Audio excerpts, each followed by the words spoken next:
चलिए guys, welcome back. तो दोस्तों हम यहाँ पर पढ़ रहे थे रिस्क मैनेजमेंट के बारे में, और रिस्क मैनेजमेंट में हमने देखा था कि इसका थ्योरी पोर्शन तो हम बाद में कवर करेंगे, बट यस, रिस्क मैनेजमेंट में एक कॉन्सेप्ट हमने पढ़ना शुरू किया था, and that is value at risk. यानी कोई भी हम इन्वेस्टमेंट पोजीशन लेंगे, ट्रेडिंग पोजीशन लेंगे, आप बैंक किसी को लोन देंगे, यानी कहीं पर भी हम इन्वेस्टमेंट्स करेंगे तो हम ये देखना चाहते हैं how much is the value at risk. Simple सी बात है, अगर आपने इन्फोसिस के शेयर में 1 करोड़ रुपीज लगाए हैं, then value at risk 1 crore तो नहीं है, क्योंकि पूरा 1 करोड़ एक दिन में साफ नहीं हो जाता, right. So value at risk एक लॉजिकल सा कॉन्सेप्ट है जो कि नॉर्मल सिचुएशन में देखता है कि आखिर कितनी आपके पोजीशन पर रिस्क है। इसमें दोस्तों हमने दो बातें देखी थी कि अदर थिंग्स बीइंग कांस्टेंट, अगर आप 1 डे का VAR कैलकुलेट करेंगे वर्सेस आप 10 डेज का वार कैलकुलेट करेंगे तो कहां रिस्क ज्यादा होगी? 10 डेज में, क्योंकि 10 दिन में चीजें ज्यादा गिर सकती है एज कंपेयर टू एक दिन में। Is that clear? Okay. Similarly हमने ये देखा था कि अगर हम यहां पर कॉन्फिडेंस लेवल चेंज करेंगे तो हमारा वार चेंज हो जाएगा। क्योंकि अगर आप मुझसे पूछेंगे कि इन्फोसिस के 1 करोड़ का इन्वेस्टमेंट है और उसमें बताओ कि 10 लाख रुपीज डूब सकते हैं क्या, मैंने बोला ऐसे चांसेस तो बहुत कम है, लेकिन हाँ फिर भी डूब तो सकते हैं। आपने बोला सर कितने चांसेस हैं, मैंने कहा देखो आई एम 90% कॉन्फिडेंट कि इतना नुकसान नहीं होगा, लेकिन देयर इज अ 10% चांस की 10 लाख रुपीज से भी ज्यादा आपके जा सकते हैं। आपने बोला सर 20 लाख की लिमिट दे दी हमने आपको, 20 लाख रुपए की लिमिट दे दी, और मैंने कहा फिर तो मैं 99% कॉन्फिडेंट हूं कि आपका हद से 20 लाख का ही लॉस होगा। सिर्फ अब एक 1% ही चांस बच रहा है कि आपका 20 लाख से भी ज्यादा का लॉस होगा। Is that clear? तो यहां पर वैल्यू एट रिस्क किस पर डिपेंड करती है कि आप कितना कॉन्फिडेंस चाहते हैं। Is that clear? दोस्तों हमने देखा था कि हम सबसे पहले इंटरप्रिटेशन ऑफ वार समझे थे। तो अगर हमने 5% डेली वार कितना कैलकुलेट कर दिया, $40,000, तो यहां पर 5% वार का मतलब होता है कितना परसेंट कॉन्फिडेंस? 95% कॉन्फिडेंस है मुझे कि एक पर्टिकुलर डे पर मैं $40,000 से तो कम का ही नुकसान खाऊंगा या फायदा ही होगा, लेकिन देयर इज अ 5% चांस कि एक पर्टिकुलर डे में $40,000 से भी ज्यादा का लॉस हो जाए। Is that clear? या I can say 5% of the times my daily loss will exceed $40,000 and 95% of the time my daily loss will be maximum कितना? $40,000। Is that clear? फिर हमने देखा था आखिर हम कैसे कैलकुलेट करेंगे, तो हम यहां पर नॉर्मल डिस्ट्रीब्यूशन कर्व का कॉन्सेप्ट फॉलो करते हैं, जिसमें हमने ये देखा था कि इस तरफ होती है रिस्क, क्योंकि इस तरफ लॉसेस आपके बढ़ते जाते हैं ना, तो इस लेफ्ट साइड में होती है रिस्क और राइट साइड में होता है कॉन्फिडेंस। दोस्तों जब हम पोर्टफोलियो मैनेजमेंट पढ़ा करते थे तो वहां दिया जाता था कि बताओ क्या चांसेस है कि रिटर्न 3% से कम आएंगे, तो हम देखते थे कि फिर 3% करेस्पॉन्ड्स टू कितना? Z।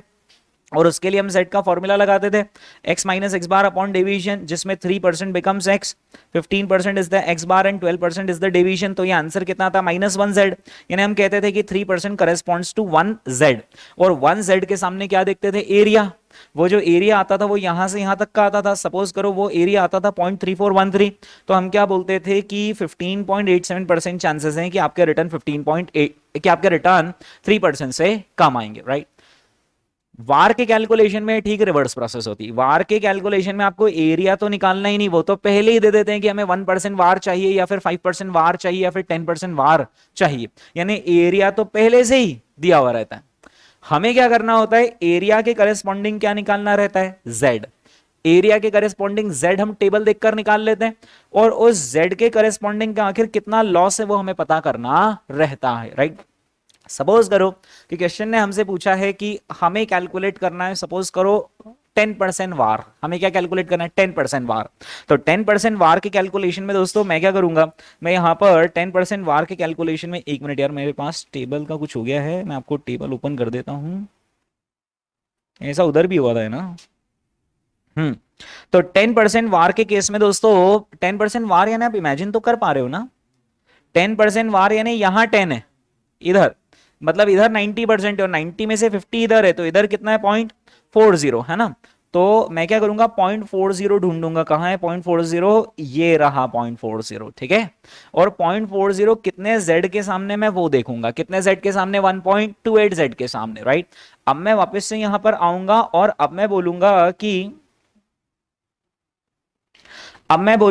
ये 1 है, ये 2 है, ये रहा 1.28Z, और 1.28Z के सामने आखिर कितना रिटर्न है मैं वो कैलकुलेट कर लूंगा, और मैं बोलूंगा कि 10% वार के सामने आपका इतना रिटर्न आ रहा है। सपोज करो यहां पर आंसर आता है -4.5%, ऐसा ही कुछ आया भी था, है ना, -4. 8 ऐसा कुछ आया था ना, माइनस का 4.8।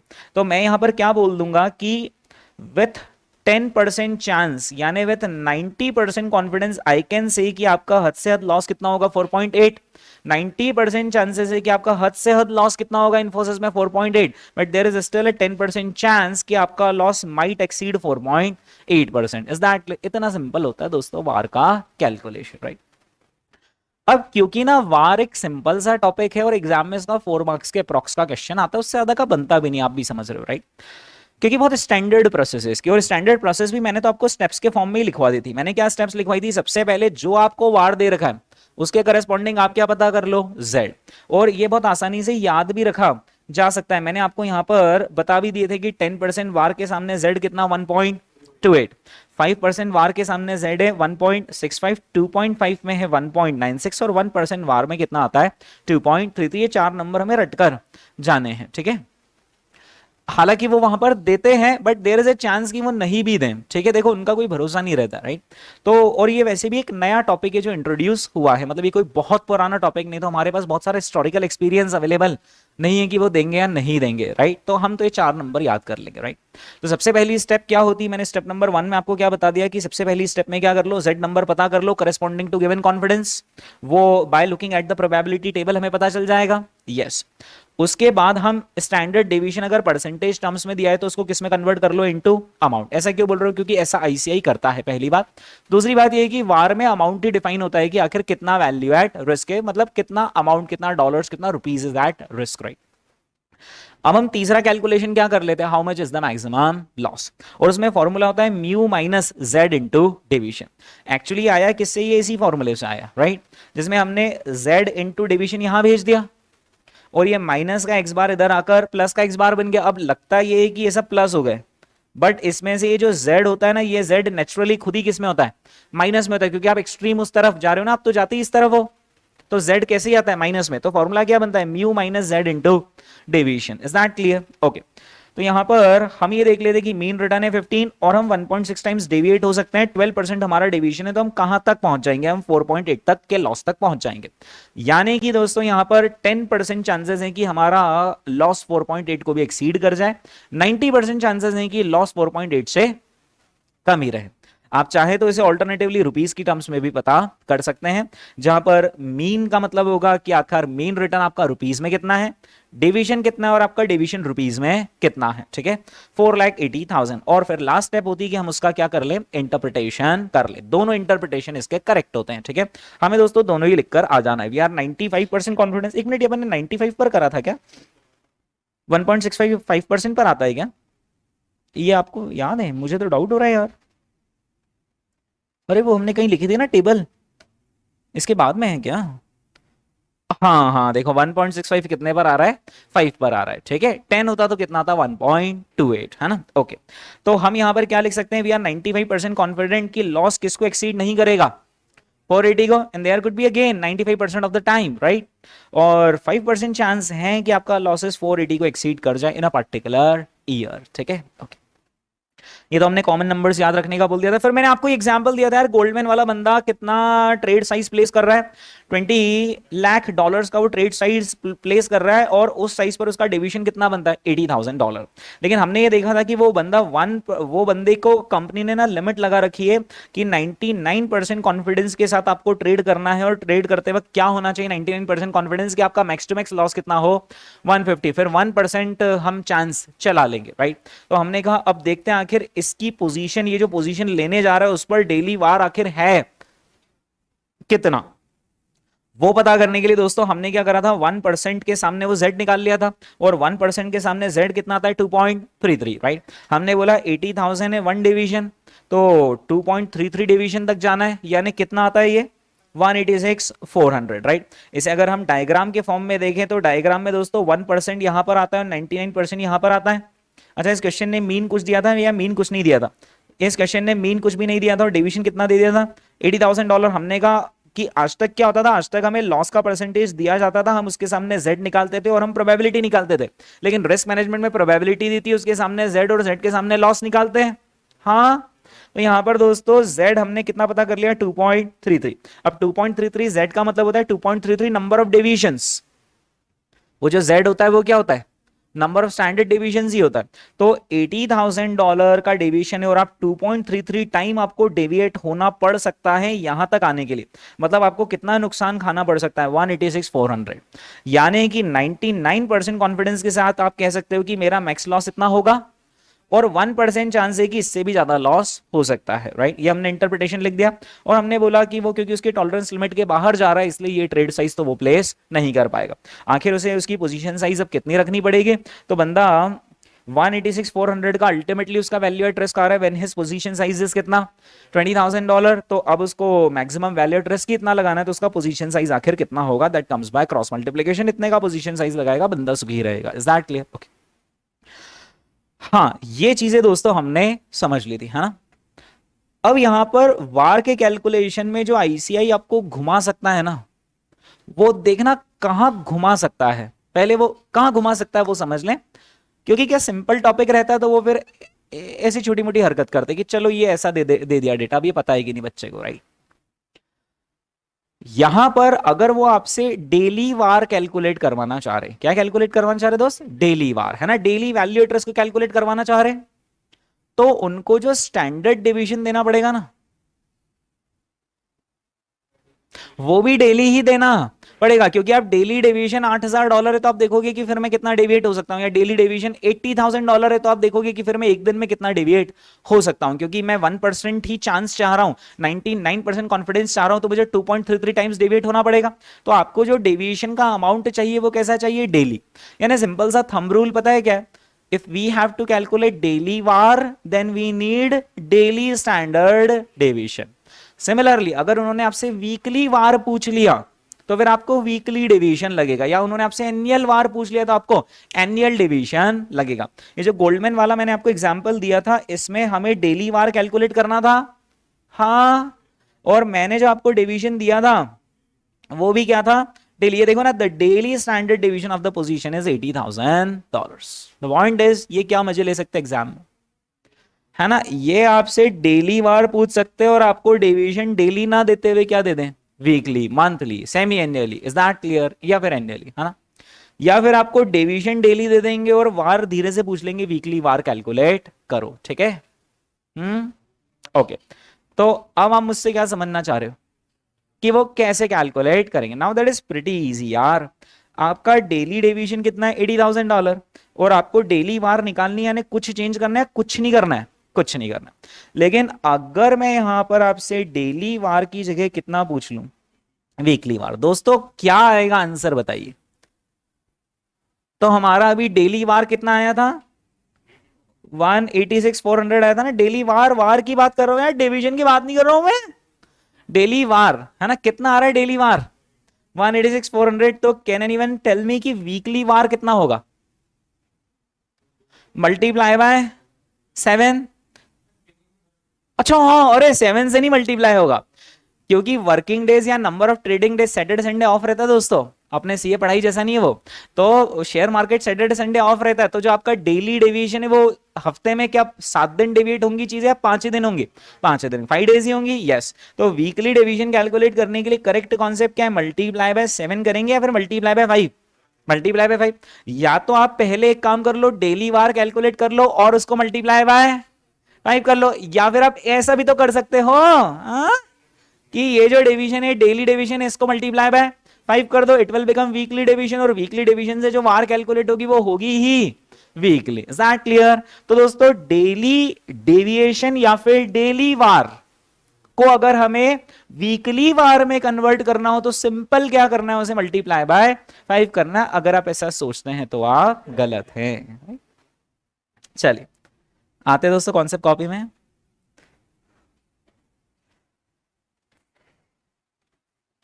और सबसे पहले तो आप एक ये ना क्वेश्चन नोट लिख लीजिए।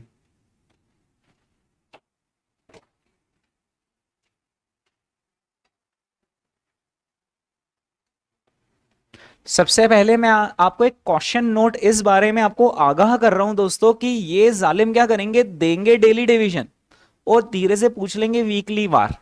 तो जो बच्चे का ध्यान नहीं गया कन्वर्जन करने पर, वो सीधे डेली डेविएशन से एक वार कैलकुलेट कर देगा और उसको क्या चिपका देगा, ये रही वीकली वार, राइट। तो यू हैव टू पे स्पेशल अटेंशन टू कि टाइम फ्रेम ऑफ डेविएशन क्या है और आपसे वार का टाइम फ्रेम क्या पूछा जा रहा है। अगर सेम पूछा जा रहा है तो जो मैं अभी आपको प्रोसेस सिखा रहा हूं ना कन्वर्जन की, वो काम में ही नहीं आएगी, लेकिन डिफरेंट दे दिया तो ये कन्वर्जन की प्रोसेस हमें लगानी पड़ेगी, राइट। आप इसका दोस्तों नमूना यहां पर देख सकते हैं। मैं आपके सामने यहां पर अपना पहले ही क्वेश्चन खोल रहा हूं रिस्क मैनेजमेंट का। यहां पर इन्होंने आपको डेविएशन कितना दे रखा है, पर डे यानी डेली डेविएशन है। तो डेली डेविएशन से सिर्फ क्या पॉसिबल है, डेली वार। लेकिन क्वेश्चन ने आपसे सिर्फ डेली वार पूछा है या 10 डेज का भी पूछ लिया, 10 डेज का भी पूछ लिया है, तो आपको अब वो कन्वर्जन आना चाहिए। और कन्वर्जन इतना आसान नहीं है कि 1 का जो निकला उसको इंटू 10 कर दिया तो 10 का निकल गया। It is not as simple as that, right. उसके पीछे कुछ लॉजिक है, राइट। तो मैं पहले तो एक क्वेश्चन नोट आपको लिखवा रहा हूं। और ये देखो, ये सेकंड क्वेश्चन जो एग्जाम में पूछा गया था ना 4 मार्क्स का, इसमें बच्चों के ऐसे ही मजे ले लेते हैं ऐसे ही। हालांकि जो मैं आपको अभी बता रहा हूं वो बहुत पहले से बता रहा हूं। डेली डेविएशन कितना दे रखा है, 1%। तो डेली डेविएशन से सिर्फ क्या निकल सकता है, daily VaR. You are required to determine the 10 day 99% value at risk for the portfolio. और उन्होंने पूछ क्या लिया, 1 डे या 10 डे, 10 डे, ठीक है। तो कन्वर्ट एग्जाम में करना पड़ सकता है, ये क्वेश्चन में भी करना पड़ रहा है, ये क्वेश्चन में भी करना पड़ रहा है, ठीक है। आते हैं दोस्तों कॉन्सेप्ट कॉपी में। तो सबसे पहले तो ये बोल रहा हूं कि जितने दिन की वार है, जो टाइम फ्रेम की वार है ना, उसी टाइम फ्रेम का वार उससे कैलकुलेट हो सकता है। Is that clear? Okay. So question note is always check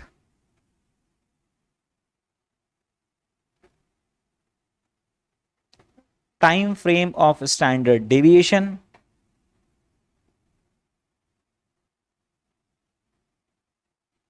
before calculating var।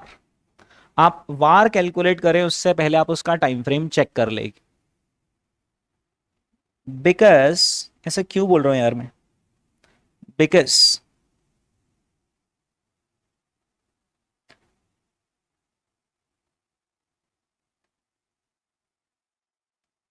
period of war you get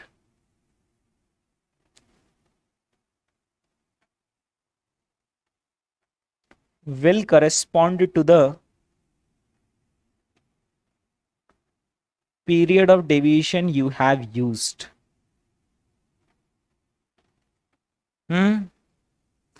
जैसा बोएंगे वैसा ही काटेंगे। तो डेली डेविएशन डालेंगे तो डेली ही वार निकलेगा, ठीक है। लिख लो भले, जैसा बोएंगे वैसा पाएंगे, है ना। जैसी करनी वैसी भरनी। चलो अब दोस्तों, अब आप मुझसे क्या सीखना चाह रहे हो, हाँ ये सीखना चाह रहे हो कि अगर इन लोगों ने हमें दिया है डेली डेविएशन बट पूछ ले वीकली वार, तो वो कन्वर्टर आखिर कैसे लगाया जाए। बहुत आसान है दोस्तों कन्वर्जन की प्रोसेस, कोई रॉकेट साइंस काम ही नहीं है। पर वो कन्वर्जन सिखाता उससे पहले 2 बातों का एहसास करवाना जरूरी था कि कन्वर्जन ऐसा नहीं होता है कि इंटू 7 इंटू 5 कर दिया और हो गया कन्वर्ट, पहला। और दूसरा ये कि ये अच्छे से ध्यान रख लेना, जो डेविएशन का टाइम फ्रेम है वही डेविएशन का वार, वही वार का टाइम फ्रेम निकलेगा, ठीक है। चलो अब हम सीख रहे हैं दोस्तों how to convert.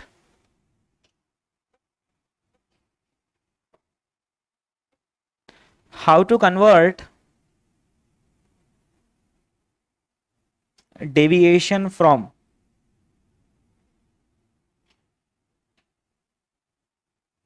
one time frame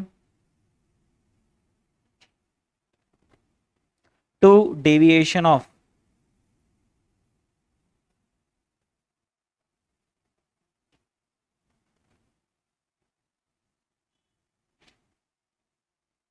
another time frame। खुशी की बात यह है कि जो मैं यहां पर प्रोसेस सिखाने वाला हूं वो ना डेविएशन पर भी लग सकती है और वार पर भी लग सकती है। यानी कि अगर कोई आपसे वीकली वार पूछ ले तो अब आपके पास एक रास्ता या 2 रास्ते, 2 रास्ते। या तो आप डेली के डेविएशन से क्या कैलकुलेट कर लोगे, डेली का वार कैलकुलेट कर लोगे और डेली वार पर ये प्रोसेस लगाकर क्या निकाल लोगे, वीकली वार। ऑल्टरनेटिवली आप क्या कर सकते हो कि डेली के डेविएशन से क्या कर लोगे, वीकली डेविएशन निकाल लोगे, और वीकली डेविएशन से क्या निकाल लोगे, वीकली वार निकाल लोगे। दोनों में से कुछ भी कर लो, फाइनल आंसर सेम आएगा। ठीक है, तो यहां पर जब मैं ये सिखाऊंगा तो मैं आपको एक्चुअली ये भी सिखा चुका हूं कि हाउ टू कन्वर्ट, हाँ, how to convert VaR from one time frame to another time frame. ठीक है, एक टाइम फ्रेम से आखिर दूसरे टाइम फ्रेम का वार कैसे कैलकुलेट किया जाए।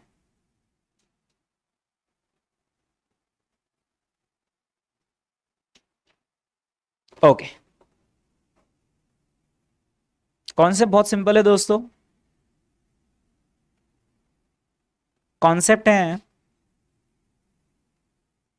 वार या फिर डेविएशन, वार या फिर deviation of a particular time, जितने भी टाइम का आप निकालना चाहते हो। जैसे आप वीकली वार निकालना चाह रहे हो, वीकली डेविएशन निकालना चाह रहे हो, है ना, तो आप वीकली वार आखिर डेली वार से कैसे निकालोगे, है ना।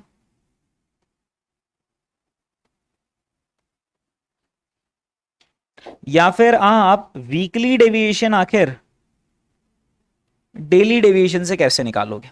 तो अभी तक आप किस गलतफहमी में जी रहे थे कि हम वीकली वार को, मैं ऐसे लिख देता हूं VAR, आर कैपिटल, ठीक है, आर छोटा भी लिखते हो तो चलता है, हमारे स्टडी मटेरियल में कई जगह पर छोटा लिखा हुआ है।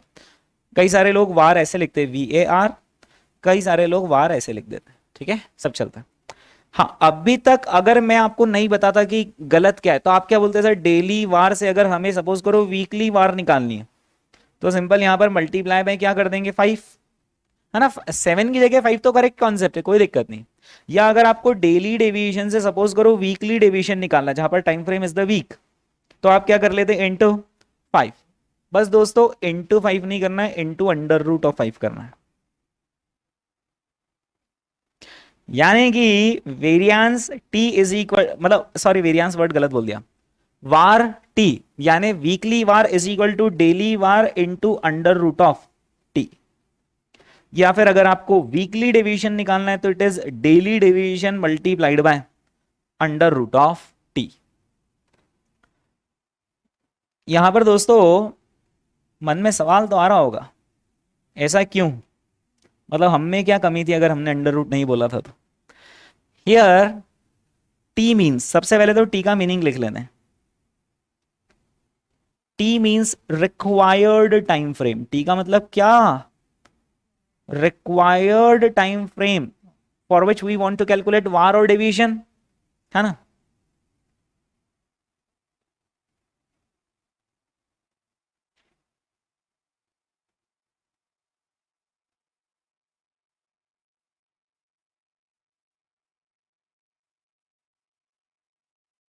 Example, to calculate 20 days war,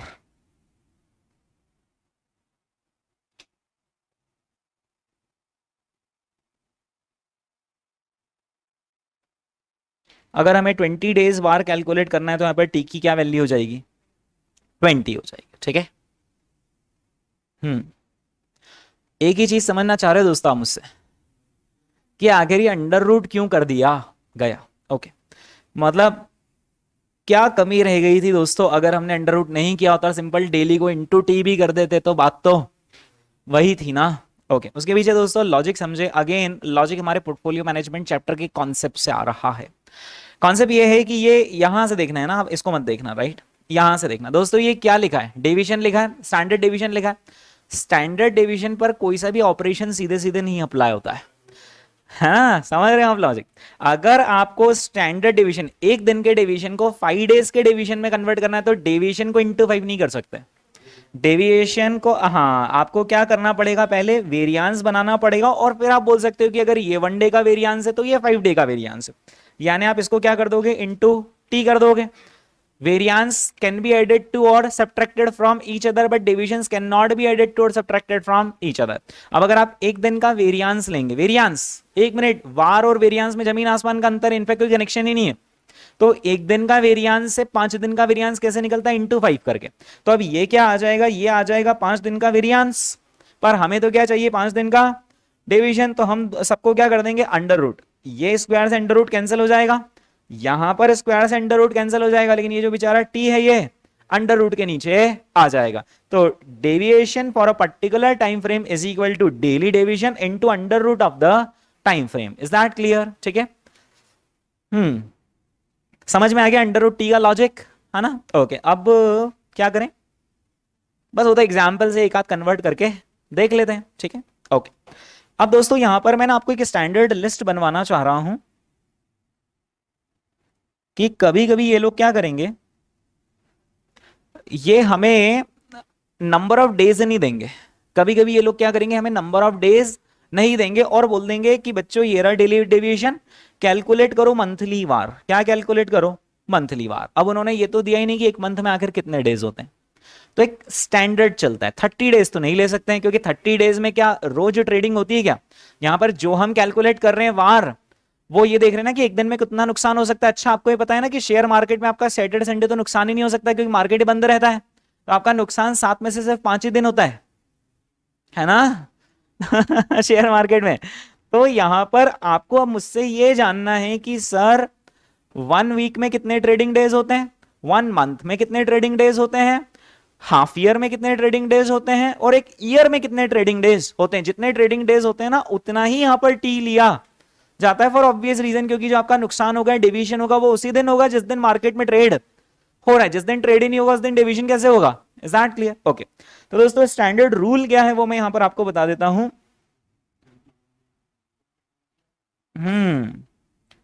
standard number of days, हाँ जी, तो 1 week is equal to 1 week is equal to कितने डेज माने जाते हैं, 5, राइट? यानी it is actually 5 trading days.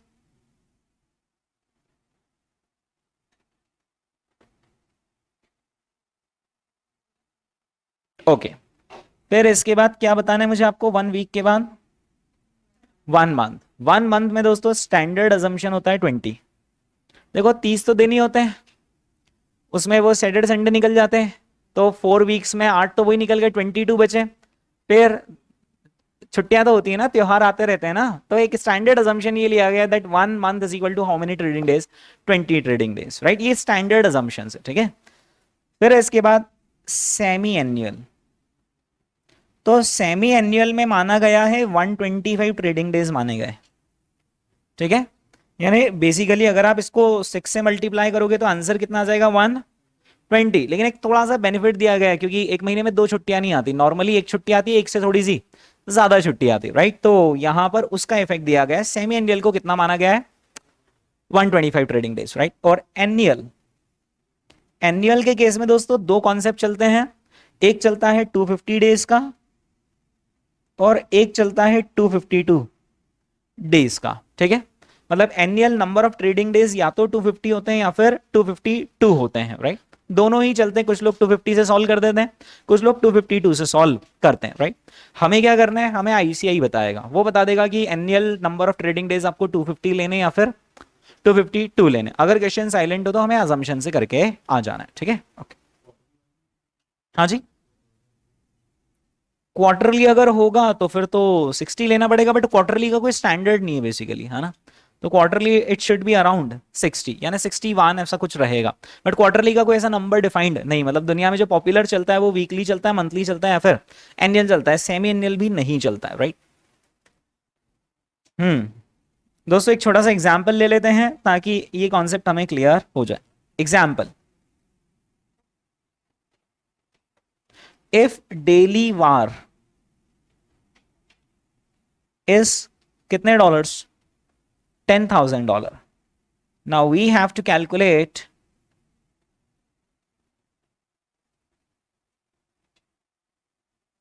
weekly, monthly and annual war।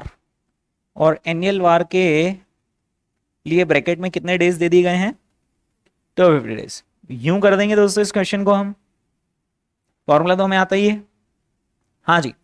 इस बार जो कॉन्सेप्ट लगाना है वो डिवीजन पर लगाने का मौका मिला है, सीधे वार पे, सीधे वार पे, वो कैसे भी लगा दो आंसर सेम ही आएगा, अभी हम करके भी देखेंगे। तो यहां पर वार अगर हमें कैलकुलेट करनी है, और वार कैसी कैलकुलेट करनी है, सबसे पहले वीकली, तो फॉर्मूला क्या हो जाएगा, डेली वार मल्टीप्लाइड बाय क्या, अंडर रूट टी, और यहां पर अंडर रूट टी में टाइम फ्रेम कितना आ जाएगा, 5। अरे वाह, सीख गए आप लोग। तो $10,000 इंटू अंडर रूट ऑफ 5। ठीक है, हाँ जी, कितना आता है, 22,361। अब इसके बाद दोस्तों हमें अगला वार कौन सा कैलकुलेट करना है, मंथली। तो डेली वार की जगह पर तो $10,000 ही लिखेंगे, लेकिन एक मंथ में कितने ट्रेडिंग डेज बताए थे मैंने, 20 ट्रेडिंग। ठीक है, कितना आता है आंसर, 44,721। ठीक है, फिर अगर हमें वार कैलकुलेट करना है एनुअल, तो हम डेली वार ले लेंगे $10,000 इंटू कर लेंगे अंडर रूट ऑफ 250 ना, हाँ कितना आ रहा है, 158,114। ठीक है, ओके। किसी किसी के खुरापाती दिमाग में अब एक सवाल आने लगता है, वो सवाल ये कि सर मान लो कि हमें क्वेश्चन ने डेली दिया ही नहीं हो, हमें क्वेश्चन ने दिया वीकली और पूछा एनुअल हो, तो क्या करेंगे। समझते आप भी हो दोस्तों, है ना, जिसके दिमाग में सवाल है उसके दिमाग में हाथों जवाब भी आ गया कि अगर वीकली से एनुअल जाना है तो कोई डायरेक्ट फॉर्मूला नहीं, पहले वीकली से कहाँ आ जाओ, डेली पर, डेली से कहाँ चल जाओ, एनुअल पर, राइट। वीकली से इंसान डेली पर कैसे आएगा, वो वीकली यहां रख देगा, जो उसका वीकली वार का नंबर है वो यहां रख देगा, अंडर रूट ऑफ टी क्या निकाल लेगा, वो डेली वार, फिर उसी डेली वार को यहां रखेगा और एनुअल डेज रखकर एनुअल वार निकाल लेगा, मतलब 2 बार ये फॉर्मूला हमें लगाना पड़ेगा। Is that clear, okay. दोस्तों ये जो फॉर्मूला यहां पर बताया गया है ना, इस फॉर्मूला में ये जो वार वाला फॉर्मूला है कि सीधे एक वार से दूसरा वार निकल रहा है, ये फॉर्मूले के पीछे एक कंडीशन है, राइट। वो कंडीशन ये है कि आपका मीन 0 होना चाहिए, अगर मीन 0 नहीं है तो आपको डिवीजन के रास्ते जाना पड़ेगा। ठीक है, क्योंकि फिर वो मीन भी वहां पर इंपैक्ट डालेगा। तो मैं इस नोट को लिखवा देता हूं, हालांकि ये नोट सिर्फ मैं सेफ्टी पर्पज से लिखवा रहा हूं, इसका कोई यूज वूज आता नहीं एग्जाम में, क्योंकि नॉर्मली जो एग्जाम में क्वेश्चन आता है उसमें मीन ही नहीं होते, मतलब सीधे तो सीधे ऐसा फ्लैट लग जाता है कॉन्सेप्ट, है ना। तो मैं आपको लिखवा देता हूं यहां पर ट्यूटोरियल नोट करके, अबव फॉर्मूला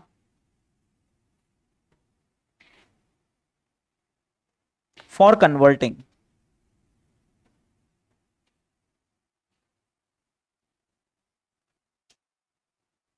डेली डेविएशन और डेली वार, दोनों ही फॉर्मूलास, राइट, डेली डेविएशन और daily VaR to another time frame.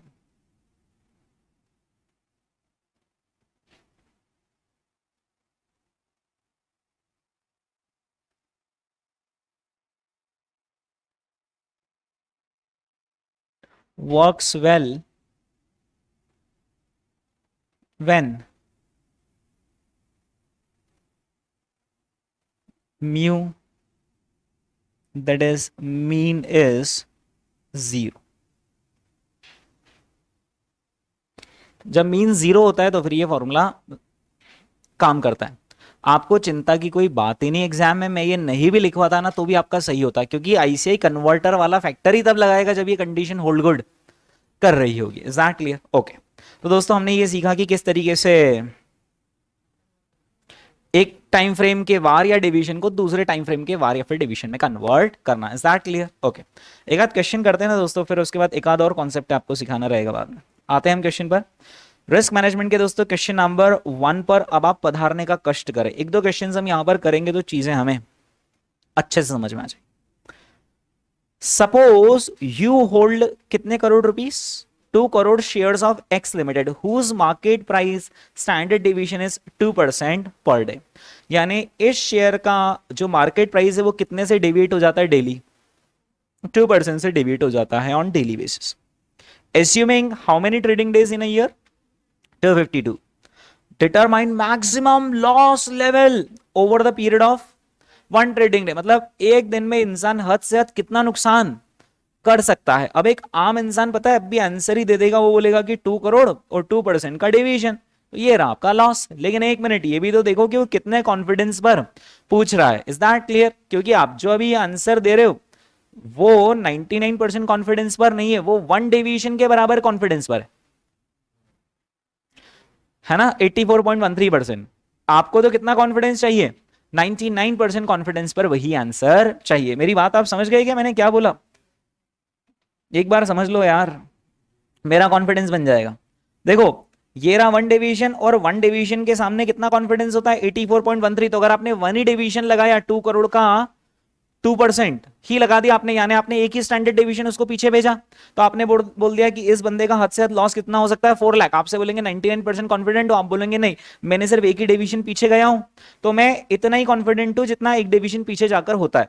तो एक डेविएशन पीछे आता है 0.3413 और इस तरफ होता है 0.4, यानी आप क्या बोलोगे? No, right now I am 84.13% confident that maximum loss would be 4 lakh. हमने बोला नहीं नहीं, हमें 99% कॉन्फिडेंस चाहिए, तो बंदा अब यहां पर 99 तक आएगा, मतलब 0.49 तक आएगा, और 0.49 के सामने z देखेगा और उस z से डेविएशन को मल्टीप्लाई करेगा और बोलेगा इतना लॉस हो सकता है। इसका मैं 99% कॉन्फिडेंस दे सकता हूं कि लॉस 99% ऑफ द टाइम इससे कम ही होगा, देयर इज अ 1% चांस कि इससे भी ज्यादा लॉस हो जाए। ठीक है, over the period of and कितना कॉन्फिडेंस? 99% कॉन्फिडेंस। दोस्तों ये क्वेश्चन सपोज करो एग्जाम में छप गया 4 नंबर के लिए, आप मुझे स्टेप बाय स्टेप बताइए कैसे करेंगे, और इसमें डायग्राम बनाने की कोई जरूरत ही नहीं पड़ती इसके क्वेश्चन में। स्टेप नंबर 1, z निकाल लेंगे। 99% कॉन्फिडेंस चाहिए ने 1% वार कैलकुलेट करनी, और 1% वार में z कितना आता है? 2.33 आता है। ये हम यहां पर टेबल में भी देख सकते हैं। आपको यहां पर टेबल में कौन सी वैल्यू ढूंढनी पड़ेगी? 0.49 की वैल्यू ढूंढनी पड़ेगी। वो समझ रहे हो ना, इमेजिन कर पा रहे हो? 0.5 आता है इस तरफ, और आपको 99% कॉन्फिडेंस चाहिए, तो इस तरफ का भी 49% एरिया हमें कवर करना है। तो 0.49 कहां है यार? ये रहा 0.49, यानी कितना? 2.33 आ रही है z की वैल्यू। ठीक है, अब सेकंड स्टेप में क्या कर देंगे? z into deviation.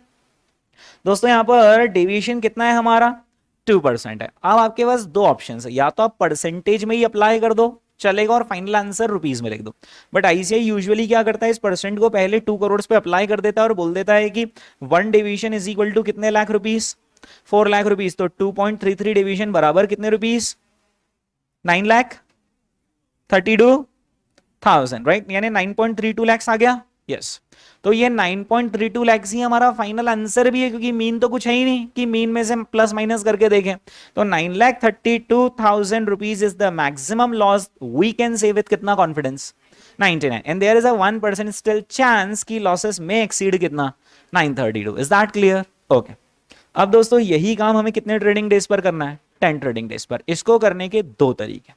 पहला तो ये कि जो आपने डिवीजन निकाला है वो डेली है, उसको मल्टीप्लाई किससे कर दोगे? अंडर रूट ऑफ 10 से, तो वो डिवीजन निकल जाएगा 10 डेज का डिवीजन, और 10 डेज के डिवीजन को आप z से मल्टीप्लाई कर दो 2.33 से, तो आपका सीधे आंसर आ जाएगा। ऑल्टरनेटिवली आप, क्योंकि आप वनडे का वार निकाल ही चुके हो, तो वनडे के वार को ही सीधे अंडर रूट ऑफ 10 से मल्टीप्लाई कर दो, तो भी आपका आंसर आ जाएगा, और दोनों ही सिचुएशन में आंसर सेम ही आएगा। तो अभी अपन ने 9.32 लाख निकाल ही लिया था ना, दोनों सीधे इसी में ही इंटू अंडर रूट ऑफ 10, तो पहले अंडर रूट ऑफ 10 कर लो और इंटू 9.32 कर लो, मुझे बोलो आंसर 29.47 कुछ लैक्स आ रहा है, is the correct answer. Is that clear? मतलब बहुत सिंपल काम है यार, 4 नंबर ऐसे पकते हैं यहाँ पे। दोस्तों करते हैं ना क्वेश्चन नंबर 1, लिखकर करते हैं, चलो इसको। रिस्क मैनेजमेंट में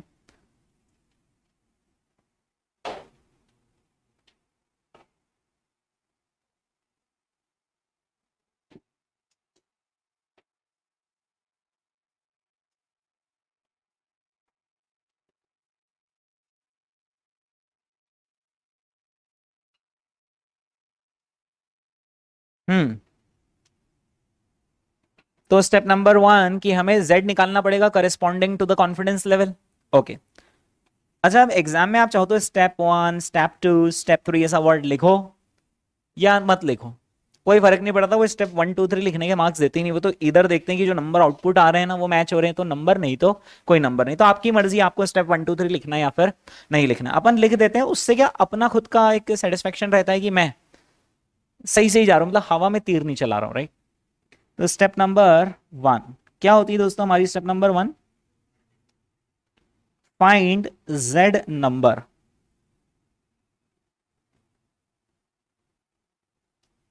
corresponding to the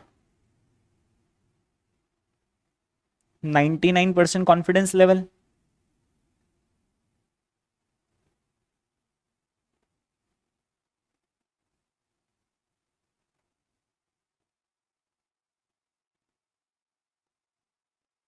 By looking at probability table.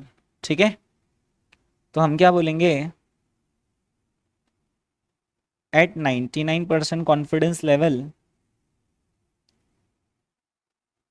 z is 2.33. 2.33 भी लिख सकते हो और -2.33 भी लिख सकते हो। It is one and the same thing, इससे कोई फर्क नहीं पड़ रहा है। हाँ जी, अब अपन आते हैं स्टेप नंबर 2 पर। स्टेप नंबर 2 पे दोस्तों जो इन्होंने हमें डिवीजन दे रखा हो, परसेंटेज में दे रखा है, आप उसको कन्वर्ट कर देना इनटू रुपीस, क्योंकि ऐसा ICAI करता है। ठीक है, ऐसे भी कर सकते हैं कि पहले परसेंटेज परसेंटेज में आखिरी तक चल जाए और फिर उसको आखिरी में कन्वर्ट कर दो, आंसर सेम ही आएंगे। बट क्योंकि वो पहले कर देते तो हम उनसे थोड़ा अच्छा मैच हो जाएंगे, पहले कर देंगे हम भी, राइट। सो हम यहाँ पर कैलकुलेट कर लेंगे, कैलकुलेट वोलेटिलिटी या फिर standard division in rupees terms.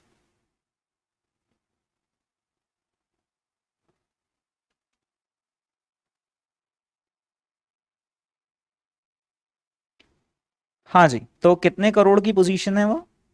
2 crore. और उसका कितना परसेंट है डिवीजन? 2%। यानी कि वोलेटिलिटी डेली बेसिस पर आती है 4 लाख, राइट। तो ये हो जाता है हमारा standard division daily rupees terms में। ओके, अब क्या करेंगे ये बताओ यार? बस हम मल्टीप्लाई बाय जेड कर लेंगे कि डेली हम एक बार डेविएट होते हैं तो 4 लाख का नुकसान खाते हैं, और अगर हमें इतने कॉन्फिडेंस के साथ बात करनी है तो हमें इतने डिवीजन तक का नुकसान निकालना पड़ेगा कि इतने डिवीजन पर इतना नुकसान हो जाता है। ठीक है, सो यहां पर अब हम स्टेप नंबर 3 पर कैलकुलेट कर लेंगे maximum loss.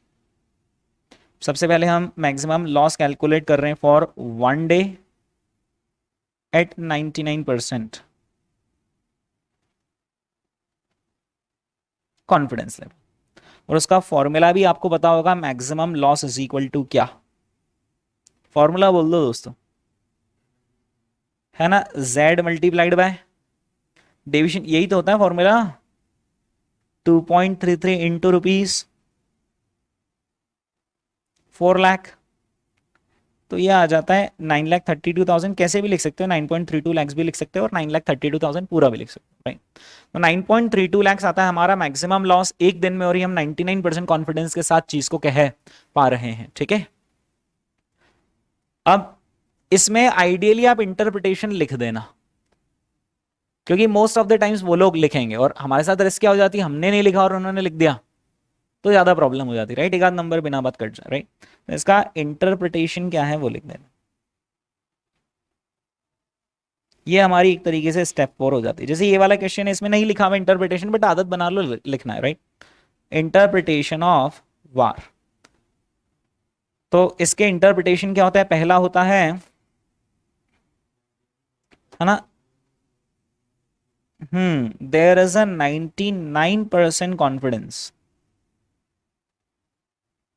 That loss on any given day या फिर on any single day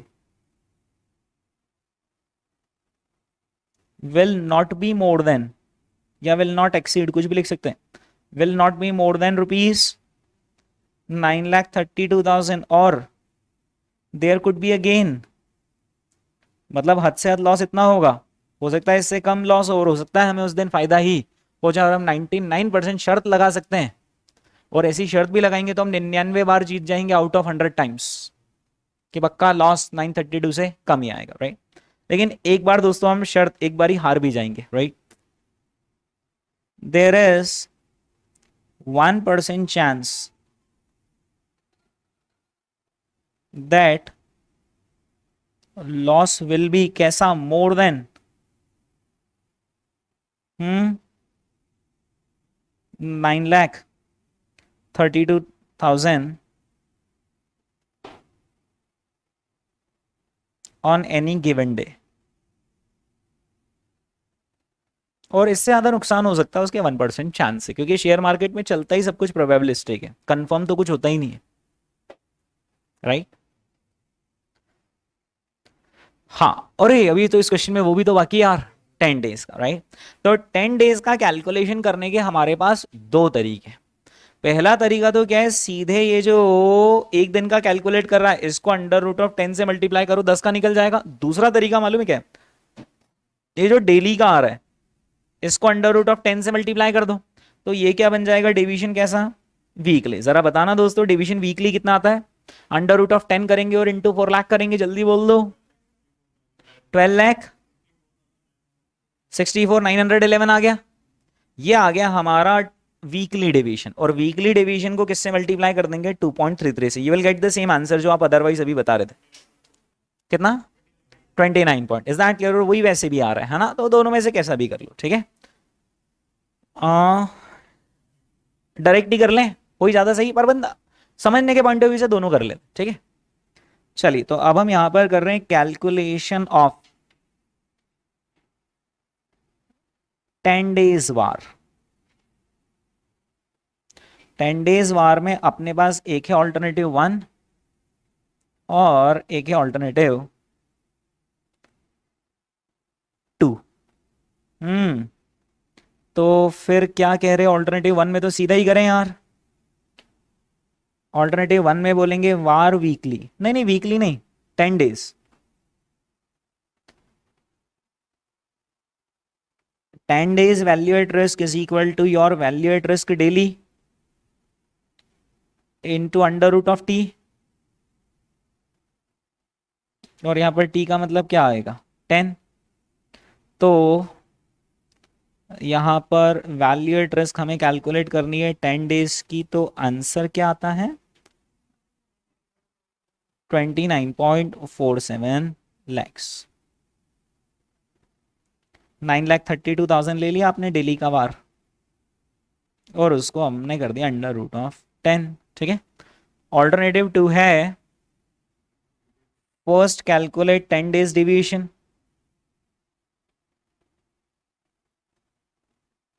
formula वही है कि हम deviation for a particular time frame अगर निकालना चाहते हैं तो क्या करेंगे, डेली डेविएशन ले लेंगे और √दैट टाइम फ्रेम कर लेंगे जो का हमें चाहिए।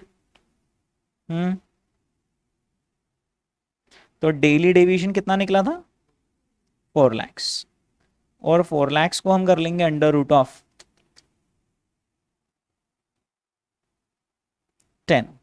तो ये कितना आ रहा है, हाँ मतलब मैं राउंड नंबर में लिख रहा हूं, आप अपने कैलकुलेटर में एक्यूरेट नंबर रहने दो, ठीक है। और जब इंसान का 10 डेज का डिवीजन निकल गया है, तो 10 डेज के डिवीजन से जब z को मल्टीप्लाई करेगा तो उसका 10 डेज का वार निकल जाएगा, ठीक है। तो वैल्यू, तो यहां पर value at risk for 10 days निकालने के लिए हम क्या करेंगे, z into deviation for 10 days कर देंगे, यानी 2.33 इंटू 12.65 लाख कर लेंगे, ठीक है। आंसर बोल दो आज जरा, 29.47 लाख, ठीक है। चलिए दोस्त, ये हमने यहां पर सफलतापूर्वक कंप्लीट किया हमारा first question, right. Second question देखते हैं दोस्तों, सेकेंड क्वेश्चन भी हमसे बहुत आसानी से हो जाएगा। और एक मिनट यार, सेकेंड क्वेश्चन करें उससे पहले मुझे एक दो कॉन्सेप्ट आपको और समझाने, अभी समझा दूंगा बढ़िया रहेगा।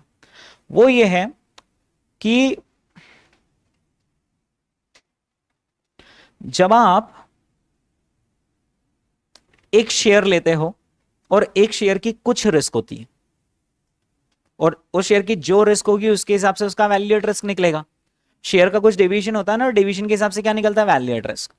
आपने एक और शेयर लिया, उसका डिवीजन निकाला, उसके हिसाब से क्या निकल जाएगा, उसका वैल्यू एट रिस्क। दोनों का जो वैल्यू एट रिस्क आ रहा है, ठीक है, वो आपने देखा, सपोज फर्स्ट शेयर का वैल्यू एट रिस्क है 1 लाख रुपीज, सेकंड शेयर का वैल्यू एट रिस्क है 2 लाख रुपीज। तो दोनों का यूं देखा जाए तो मिलाकर वैल्यू एट रिस्क कितना हो गया, 3 लाख रुपीज हो गया, ओके। लेकिन दोस्तों आप जानते हैं कि जब हम दो शेयर्स खरीदते हैं तो उनमें आपस में परफेक्ट कोरिलेशन नहीं होता, यानी दोनों की वैल्यू एट रिस्क एक साथ ट्रिगर नहीं होगी।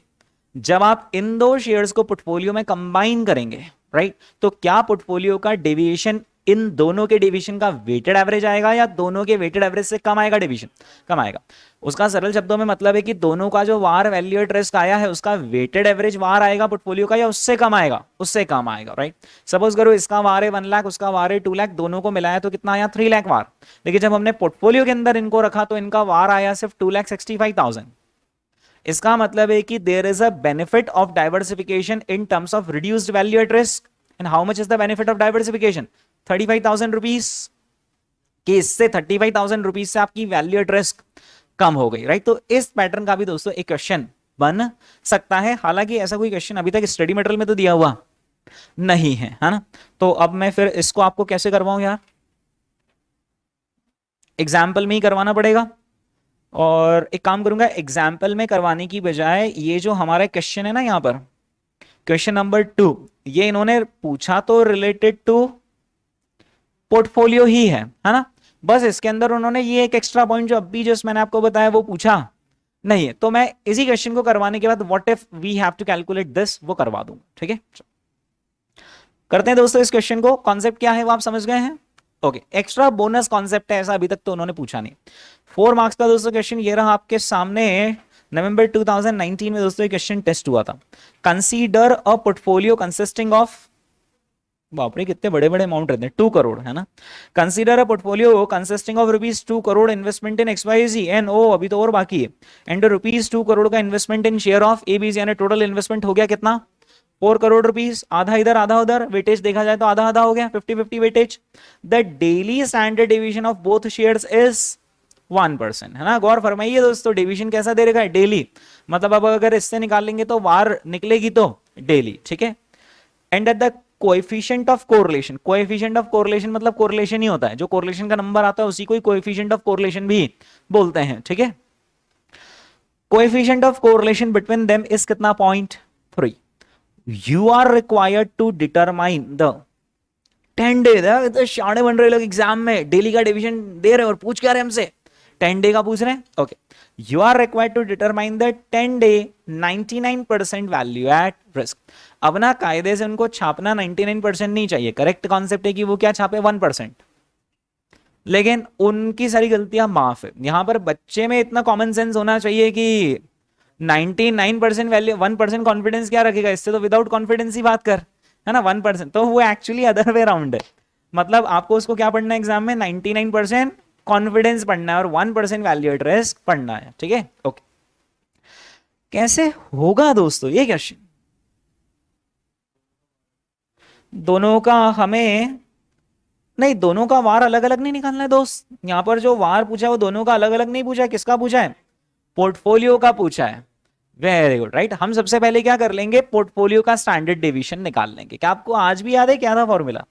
है ना, standard division of portfolio is equal to under root of deviation of A weight of A का whole square plus division of B weight of B का whole square plus 2 division A weight A division B weight B and correlation between A and B. क्या deviation division दोनों के हैं available? 1%, 1%। Weights हमें पता है portfolio में कितने? 0.5 वेट्स भी हो जाएंगे और हमें कोरिलेशन भी पता है ना। वक्त आने पर हम पोर्टफोलियो का स्टैंडर्ड डिवीजन कैलकुलेट कर सकते हैं। ये जो स्टैंडर्ड डिवीजन कैलकुलेट होगा ये अभी रुपीस में कैलकुलेट होगा या अभी परसेंटेज में होगा? परसेंटेज में आ जाए, कोई बात नहीं। इस परसेंटेज को डिवीजन को किस पर अप्लाई कर देंगे? पोर्टफोलियो की वैल्यू पर, 2 करोड़ पर या 4 करोड़ पर? 4 करोड़, क्योंकि डिवीजन 4 करोड़ का निकला है।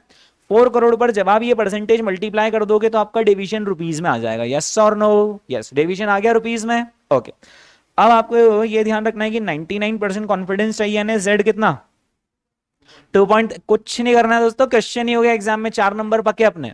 2.33 इंटू वो जो आपने डिवीजन नहीं निकाला था वो, क्योंकि एक डिवीजन बराबर इतना तो 2.33 डिवीजन बराबर कितना, ये आ जाएगा हमारा वैल्यू एट रिस्क, और ये आ जाएगा 99% कॉन्फिडेंस के साथ, और ये हो गया आंसर। Is that clear? है ना। ये बात आपको ध्यान रखनी है कि वो उतना आसान नहीं, वो है डेली डिवीजन और ये क्या है?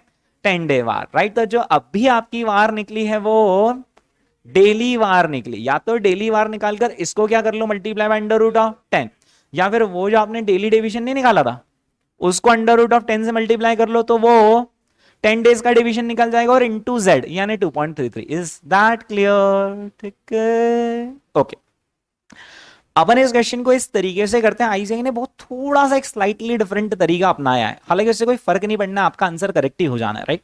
पर उनका जो तरीका ना वो मुझे भी पर्सनली थोड़ा सा कंफ्यूजिंग लगा है, तो अपन पहले इस तरीके से लिखकर कर लेते, फिर उनका तरीका देख लेंगे, ठीक है। अभी नहीं देखेंगे उनका तरीका, वो हमको कंफ्यूज करते हैं। क्वेश्चन नंबर 2 हम कर रहे हैं। तो क्वेश्चन नंबर 2 में कैच क्या है वो आप समझ गए? देखा, जरा से सावधानी हटी दुर्घटना घटी वाला मामला है ना। तो अब बताओ ना क्या, deviation of portfolio, right. So deviation of portfolio is equal to under root of, वो लिख देंगे यार बड़ा सारा फॉर्मूला। तो दोस्तों अभी क्योंकि समय नहीं, तो फॉर्मूला नहीं लिख रहे हैं, सीधे आप तो नंबर लिखो यहां पर, 1% इंटू 0.5 है ना का होल स्क्वायर प्लस 1% इंटू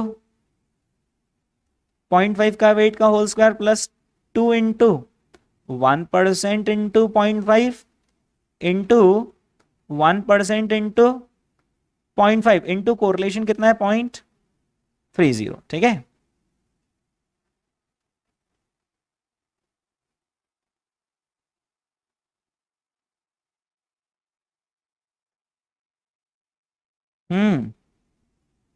तुम आगे बताओ भाई। 0.81 806 0.806% आ रहा है हमारा डिवीजन, ठीक है। अब हमें इस 0.806% से क्या कर लेंगे, इसको ही कन्वर्ट कर लेते हैं। नहीं नहीं नहीं, पहले रुपीस में करो ना कन्वर्ट। तो ये आया डिवीजन ऑफ पोर्टफोलियो, कैसा है, डेली इन परसेंटेज टर्म्स आया ना, ये डिवीजन ऑफ पोर्टफोलियो आया है इन परसेंटेज टर्म्स। हमें कैलकुलेट करना होगा deviation of portfolio in rupees terms. तो कितने करोड़ का है पोर्टफोलियो? 4 करोड़ का है, राइट। तो 4 करोड़ मल्टीप्लाइड बाय 0.806 कितना आता है ये, यानी 3.22 लाख लिख दूं, 224 भी कर सकते हो, 3.224 लाख भी कर सकते हो, ठीक है। चलो अब क्या कह रहे हो आप? अच्छा, ये जो पोर्टफोलियो का डिवीजन है ये कैसा है, बहुत ध्यान रखना है, ये कैसा है, ये डेली आया है। तो अब आपके पास दो ऑप्शन, या तो आप पहले वेरिएंस कैलकुलेट कर दो डेली का और उसको कर लो अंडर रूट ऑफ 10, और या फिर आप इसको भी कर सकते हो, ठीक है। अपन इसी को कर लें, क्योंकि अब बात के लिए स्टेप रखोगे ना तो कभी कभी एग्जाम में ऐसा होता है वारी चाहिए, वारी निकल गई, हो गया काम, तो इसलिए पहले ही कर लो एडजस्टमेंट। तो डेविएशन ऑफ पोर्टफोलियो, अब हम 10 डेज पूछा था ना, इज इक्वल टू, फॉर्मूला क्या हो जाएगा, daily deviation of portfolio into क्या, अंडर रूट ऑफ टी, और यहां पर अंडर रूट ऑफ टी हो जाएगा 10। तो 3.224 lakhs into under root of 10 कितना आ रहा है यार, 10,19,000। ओके, तो 10.19 lakhs में लिख रहा हूं, ठीक है, ओके। अब क्या करेंगे बार, अच्छा z, पहले तो z लिखेंगे ना, z है ना। तो हम बोलेंगे एट 99% कॉन्फिडेंस लेवल,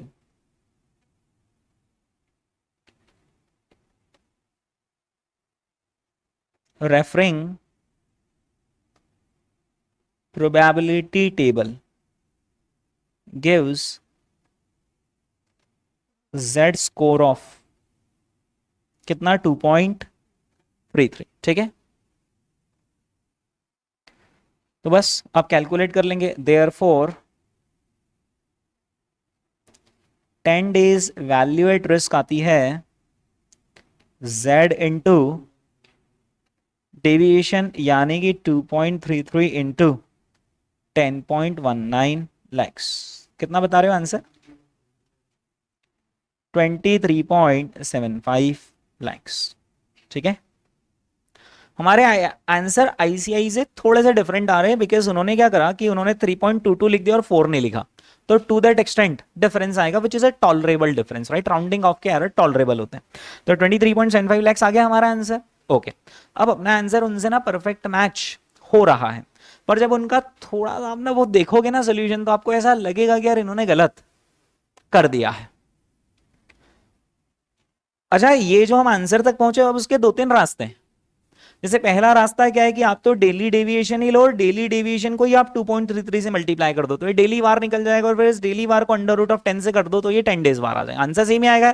पहले ये कर दो फिर ये कर दो, या फिर पहले ये कर दो फिर है तो मल्टीप्लीकेशन किसी भी ऑर्डर में चलेगा। ओके, एक और तरीका ये है कि 0.806% ही इसको परसेंट में ही रहने दो, और इसी को अंडर रूट ऑफ 10 कर दो तो ये परसेंट में ही आंसर निकल जाएगा, और फिर सारे प्रोसेस चला दो। ठीक है, बट ये परसेंट वाला तो मैं रिकमेंड नहीं करता हूं, क्योंकि आईसीआई परसेंट तक जाता ही नहीं। ठीक है, तो अपने को फटाफट यहां पर स्विच हो जाना है ना। ओके, रुपीस में आईसीआई का प्रेजेंटेशन मैं आपके सामने ओपन कर रहा हूं, गलत नहीं है पर लगता गलत है।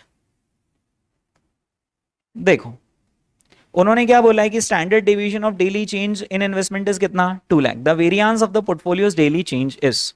अब उन्होंने देखना वेरियांस कैसे कैलकुलेट करा। उन्होंने क्या करा, पहले वेरियांस कैलकुलेट कर दिया, फिर क्या कर दिया, स्टैंडर्ड डिवीजन। तो सिंपल सी बात है, वो अगर यहां पर भी अंडर रूट लगाते तो यहां पर भी अंडर रूट लग कर आता, तो आंसर कितना आता, 3.22 लैक्स। अपना भी यही तो आ रहा है, डेविएशन ऑफ पोर्टफोलियो 3.22 ही तो आ रहा है, बट इनका ना फॉर्मूला देखने में गलत लगता है। 2 का इन्होंने स्क्वायर कर दिया ना, what is 2 over here, 2 lakhs, lakhs lakhs lakhs 2 lakhs. ठीक है, मतलब अरे यार अपन परसेंटेज में करते हैं, हमारी आदत कैसी कि हम तो परसेंटेज में करते हैं ना। हमने परसेंटेज में फॉर्मूला लगाया, उन्होंने परसेंटेज की वजह किस में लगा दिया, अमाउंट में लगा दिया, बात तो एक ही है। ओके, हाँ, तो उन्होंने 2 लाख का स्क्वायर कर दिया प्लस 2 लाख का स्क्वायर कर दिया plus 2 into 2 lakh into 2 lakh into correlation कर दिया। हाँ, बस अब इनके फॉर्मूले में आपको एक चीज नजर नहीं आ रही, वो क्या है, वो है वेट्स। वेट्स इन्होंने इनडायरेक्टली इनकॉर्पोरेट कर लिए।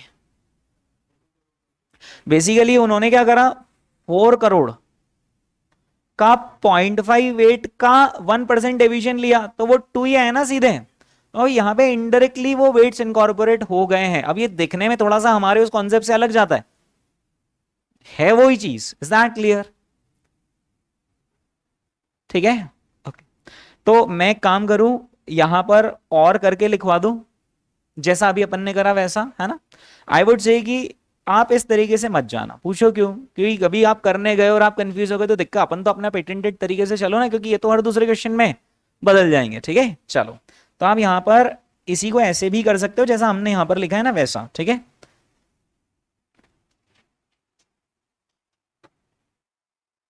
तो ये दिखता है ऐसा है कि वेट इग्नोर कर दिया, लेकिन जब उन्होंने अमाउंट ही आधा लिया, मतलब वो वेट तो कंसिडर करके ही लिए हैं। ठीक है, और वही जो अपन ने करा वो वापस से यहां पे कर रहे हैं, ताकि आप कभी बाई चांस इसको रेफर करो तो आपको कंफ्यूजन नहीं हो। Under root of P is equal to, अपना तो बॉस क्या था तरीका, 1% इंटू 0.5 का स्क्वायर, है ना। फिर से 1% इंटू 0.5 का स्क्वायर, फिर 2 into 1% into 0.5 into 1% into 0.5 into कितना, 0.3, और अपना तो आंसर आ गया था 0.806%, है ना। और फिर हमने बोल दिया था कि deviation of portfolio in rupees कितना आएगा, 4 करोड़ का 0.806%, तो ये आ गया आंसर 3.22 लैक्स। ठीक है, क्योंकि क्या उनका तरीका लगाओगे there is an element of risk, और कौन सा आप एक एक क्वेश्चन याद करके जाओगे कि किसमें उन्होंने कैसा करा है, वो तो नियर टू इम्पॉसिबल है ना। मैं तो फिर भी याद रख लूंगा, मैं तो एक ही सब्जेक्ट पढ़ा रहा हूं, आप कैसे करोगे भाई। चलिए, तो ये आ गया दोस्तों समझ में। हाँ, अब इसी क्वेश्चन में मैं आपको ना एक क्रिएटिविटी करवा देता हूं। किस क्रिएटिविटी की हम बात कर रहे थे कि ये जो अभी वैल्यू एट रिस्क आया है, ये इंडिविजुअली दोनों शेयर्स का जब आप वैल्यू एट रिस्क देखोगे उसके बराबर आएगा, या इंडिविजुअली जो वैल्यू एट रिस्क आएगा उससे कम आएगा, कम आएगा, और जितना कम आता है उसे हम कहते हैं this much is the benefit of diversification in terms of war. ठीक है, चलो, तो अपनी जो सॉल्यूशंस कॉपी है ना उसके अंदर आ जाते हैं, क्वेश्चन बनाकर लिखते हैं, also calculate benefit of diversification, also calculate benefit of diversification in terms of var.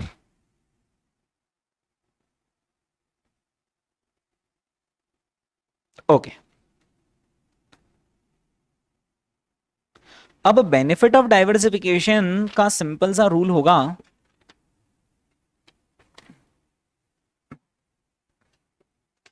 Formula लिख दूं क्या मैं यहां पर बेनिफिट ऑफ डाइवर्सिफिकेशन का?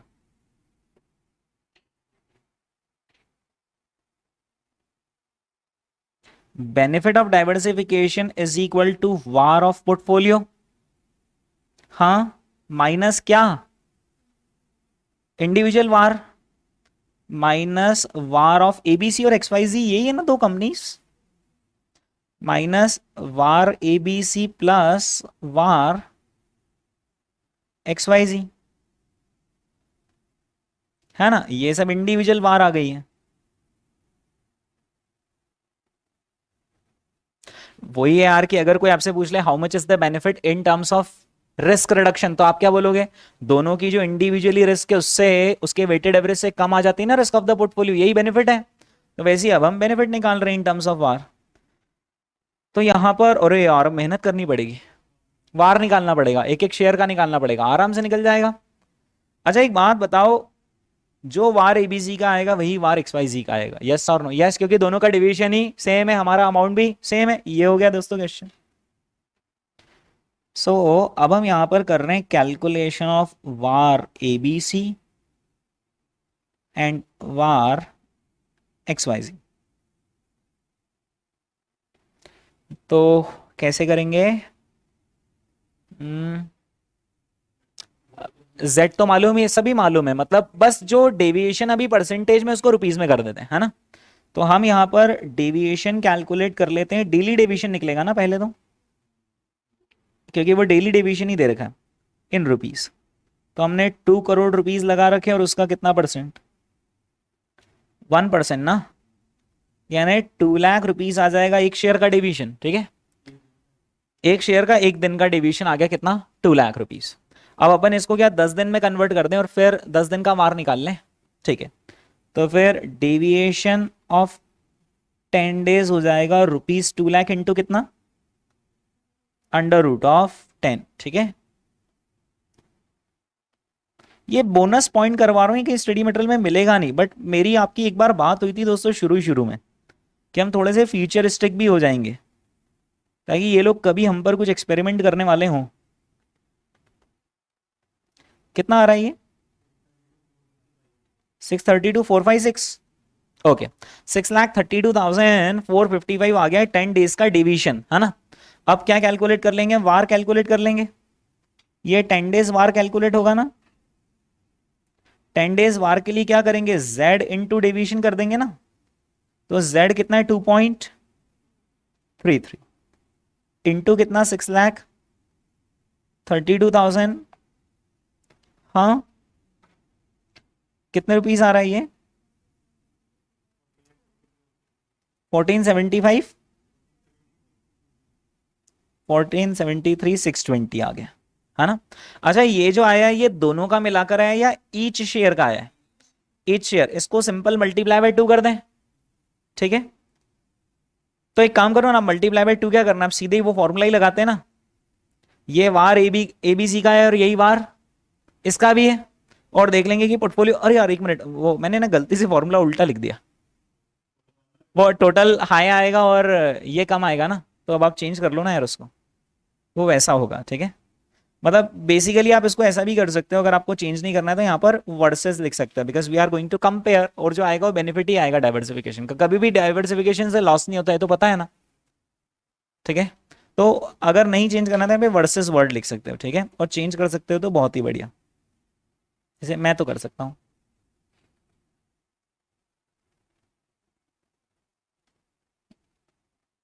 अनगिनत शक्तियां हैं मेरे पास, ठीक है। चलो तो आप बता ही दो ना फिर, बेनिफिट ऑफ डाइवर्सिफिकेशन। मेरे पास आंसर लिखा है 5 लाख और कुछ आता है आंसर, 571, ओके। तो बेनिफिट ऑफ डाइवर्सिफिकेशन हम बोलेंगे कि एक इंडिविजुअल शेयर का वार इतना है मल्टीप्लाई बाय 2 स्टॉक्स। अच्छा मल्टीप्लाई बाय 2 स्टॉक्स इसलिए हम शान से कर पा रहे हैं क्योंकि दोनों का सब कुछ सेम है, नहीं तो दोनों का इंडिविजुअली अलग कैलकुलेट करते। माइनस ऊपर कितना आया था कंबाइंड वार पोर्टफोलियो का 23,75,000।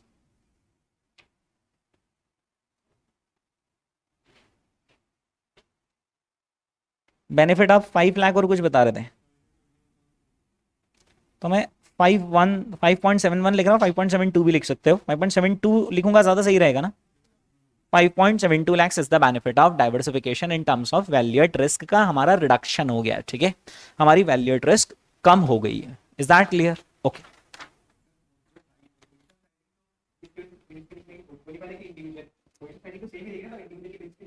पोजीशन साइज इंडिविजुअल से नहीं निकलेगी, पोजीशन साइज पोर्टफोलियो से निकलेगी, ताकि आपका रेशियो प्रोपोर्शन पोर्टफोलियो का चेंज नहीं हो।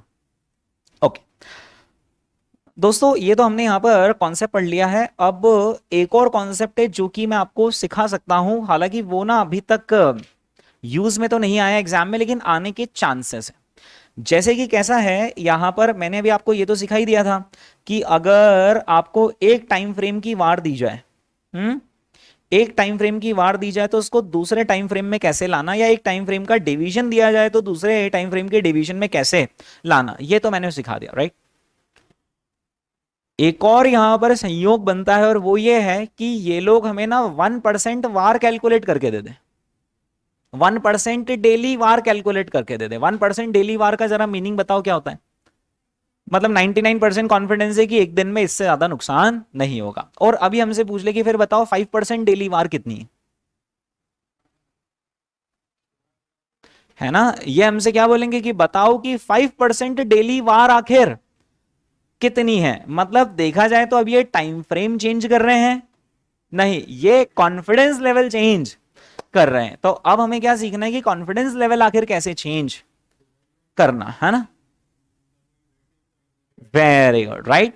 मतलब कोई भी गलती से देखो ऐसा तो नहीं करेगा ना कि 1% वार है 1 लाख रुपीज तो 5% वार होगी 5 लाख। आपको चेंज करना है, बट किसके थ्रू चेंज करना है? सीधे वो प्रोबेबिलिटी के थ्रू चेंज नहीं करना है कि 1% प्रोबेबिलिटी में इतना तो 5 में कितना, नहीं। आपको देखना है कि 1% प्रोबेबिलिटी करेस्पॉन्ड्स टू कितना जेड, कितना जेड नंबर 2.33। तो ये जो वार आ रहा है 2.33 जेड के सामने आ रहा है। 5% वाले में कितना जेड है, तो आपको ऐसे सिंपल एक जेड से रिवर्स करना है और दूसरे जेड पर लेकर जाना है। Is that clear? सिंपल सा कॉन्सेप्ट था यार, जानने में कोई बुराई नहीं है। तो अपन इसको लिख लेते हैं ना कॉन्सेप्ट कॉपी में, एग्जाम्पल ही कर लेंगे। चलो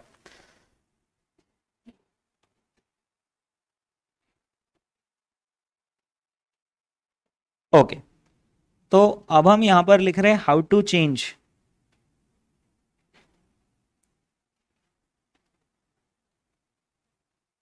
अच्छा, ये जैसे मैं अभी सिखा रहा हूं आप लिख भी रहे हो, सारी बातें हैं, हम मैक्सिमम चीजें यहां पर डॉक्यूमेंट भी कर रहे हैं, है ना। बट फिर भी क्या होता है कि आपने 6 महीने बाद उठाया, हो सकता है कि आप भूलने लगो। घबराने की कोई बात नहीं दोस्तों, हर चैप्टर का बढ़िया सा रिवीजन वीडियो यूट्यूब पर डला हुआ, जिसमें मैंने सारी चीजें लॉजिकली एक्सप्लेन करी। मतलब ये भी कॉन्सेप्ट लॉजिकली एक्सप्लेन है, वो भी। तो बाय चांस आप किसी चीज का लॉजिक भूल भी जाओ, you can simply refer that video, तो कॉन्सेप्चुअल रिवीजन उसमें कंप्लीट हमारा हो जाएगा। How to change confidence level of VaR. तो यहां पर कॉन्सेप्ट सिर्फ इतना है कि अगेन आपको लगानी यूनिटरी मैथड ही है, कि उतने जेड पर इतना तो फिर उस जेड पर कितना, ठीक है। बस ये ध्यान रखना है सीधे परसेंटेज पे कॉन्फिडेंस पे नहीं लगाना है यूनिटरी, उस कॉन्फिडेंस के करेस्पॉन्डिंग जेड पे लगाना है यूनिटरी। और आप में से तो बहुत सारों ने बता ही दिया था कि ऐसा ही होगा। ओके सो सिखाई है ऐसा ना मैंने, कॉन्सेप्ट है we are going to use क्या, unitary method. That is we are going to cross multiply things. हमें ना करना तो क्रॉस मल्टीप्लीकेशन ही होगा, बट कहां करना होगा? On corresponding Z numbers. हमें उन करेस्पॉन्डिंग जेड नंबर्स के बीच में क्रॉस मल्टीप्लीकेशन लगा देना होगा, ठीक है। तो यहाँ पे लिख लो, गलती से भी वो नहीं हो जाए।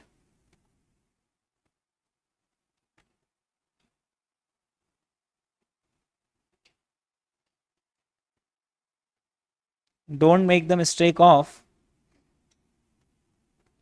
अप्लाइंग, क्योंकि नेचुरली वही रिकॉल होता है कि 1 पे इतना तो 5 पे कितना। Don't make the mistake of applying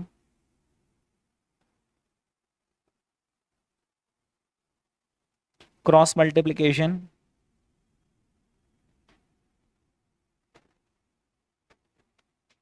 directly between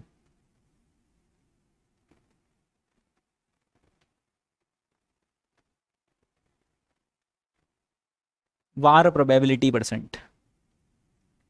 यानी 1% वार सीधे 5 पे नहीं जाएगा, 1 से 5 नहीं होगा, वो 1 के करस्पॉन्डिंग जेड, 5 के करस्पॉन्डिंग जेड और लगा दो क्रॉस। क्यों ना दोस्तों एक एग्जाम्पल लिख लें, पक्का काम हो जाएगा ना, और पक्का काम ही चाहिए, क्योंकि पहला अटेम्प्ट सिर्फ एक ही बार आता है। एग्जाम्पल है दोस्तों first percent daily VaR.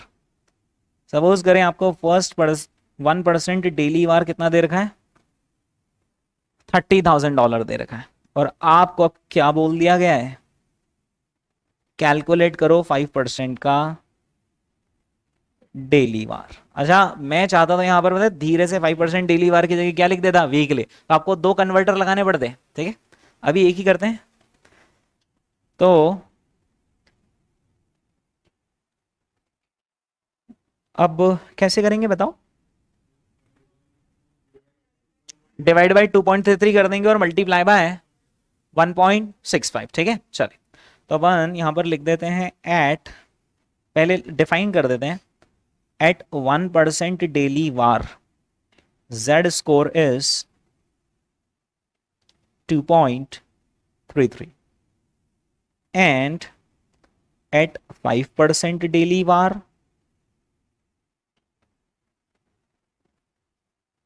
z score is 1.65, है ना, वो देख के ही बता दिया ना। 5% पर टेबल में देखना रहेगा, कैसे देखोगे, वैसे तो याद ही कर लिए, बट वैसे तो अजीब वो पूछते भी नहीं, मतलब 6% वार का कोई कॉन्सेप्ट ही नहीं होता दुनिया में, जो होते हैं वो सिर्फ स्टैंडर्ड नंबर्स ही होते हैं, क्योंकि ये सारे वार ना कंपेयर होते हैं एक दूसरे से, जैसे बैंक्स अपने वार को दूसरे वार से कंपेयर करते हैं कि कौन कम रिस्क पर है, राइट, तो इसलिए सब स्टैंडर्ड ही नंबर होते हैं। बट फिर भी अगर उससे देखना हो टेबल से, तो अपन ने तो देखा हुआ है ना 0.45 के लिए देखेंगे, ठीक है। हाँ जी, तो अब हम क्या बोल देंगे कि जब 2.33 डेविएशन से ये वार निकला है ना, क्योंकि ये 2.33 से मल्टीप्लाई होकर निकला है ना, वार तो मल्टीप्लाई होकर ही निकलता है जेड से, तो ये क्योंकि पहले से ही मल्टीप्लाई हो रखा है, इसको डिवाइड कर देंगे और नए वाले नंबर से मल्टीप्लाई कर देंगे, तो इसको अपन ऐसा लिख सकते हैं कि जब जेड स्कोर इतना तो वार इतना, तो जब जेड स्कोर उतना तो वार आखिर कितना, है ना। तो सिंस 2.33 के जेड स्कोर के बराबर वार कितना आया है, $30,000, देयरफॉर 1.65 के जेड स्कोर के बराबर वार कितना, क्रॉस मल्टीप्लीकेशन यार,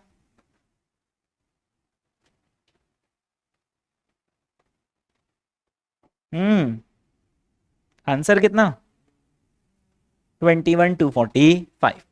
दोस्तों एक तरीके से हमारा 5% का डेली वार निकल गया है, मान लो इसको वीकली में करना हो इंटू अंडर रूट ऑफ 5, सही बोल रहा हूँ ना, क्योंकि 1% का 5% का निकल गया ना, और 5% अब कोई वीकली पूछ ले तो डेली को वीकली में कैसे करते हैं, into under root of T से। इज दैट क्लियर, ठीक है, as simple as that, okay. नहीं, कॉन्सेप्चुअल लर्निंग दोस्तों हमारी यहाँ पर ऑलमोस्ट कंप्लीट हो चुकी है। आते ना यहाँ पर थोड़े बहुत क्वेश्चंस देखते हैं। क्वेश्चन नंबर 2 तक तो हम कर चुके थे ना, ओके। अब हमारे दोस्तों हमारे नेक्स्ट क्वेश्चन, क्वेश्चन नंबर 3 पर।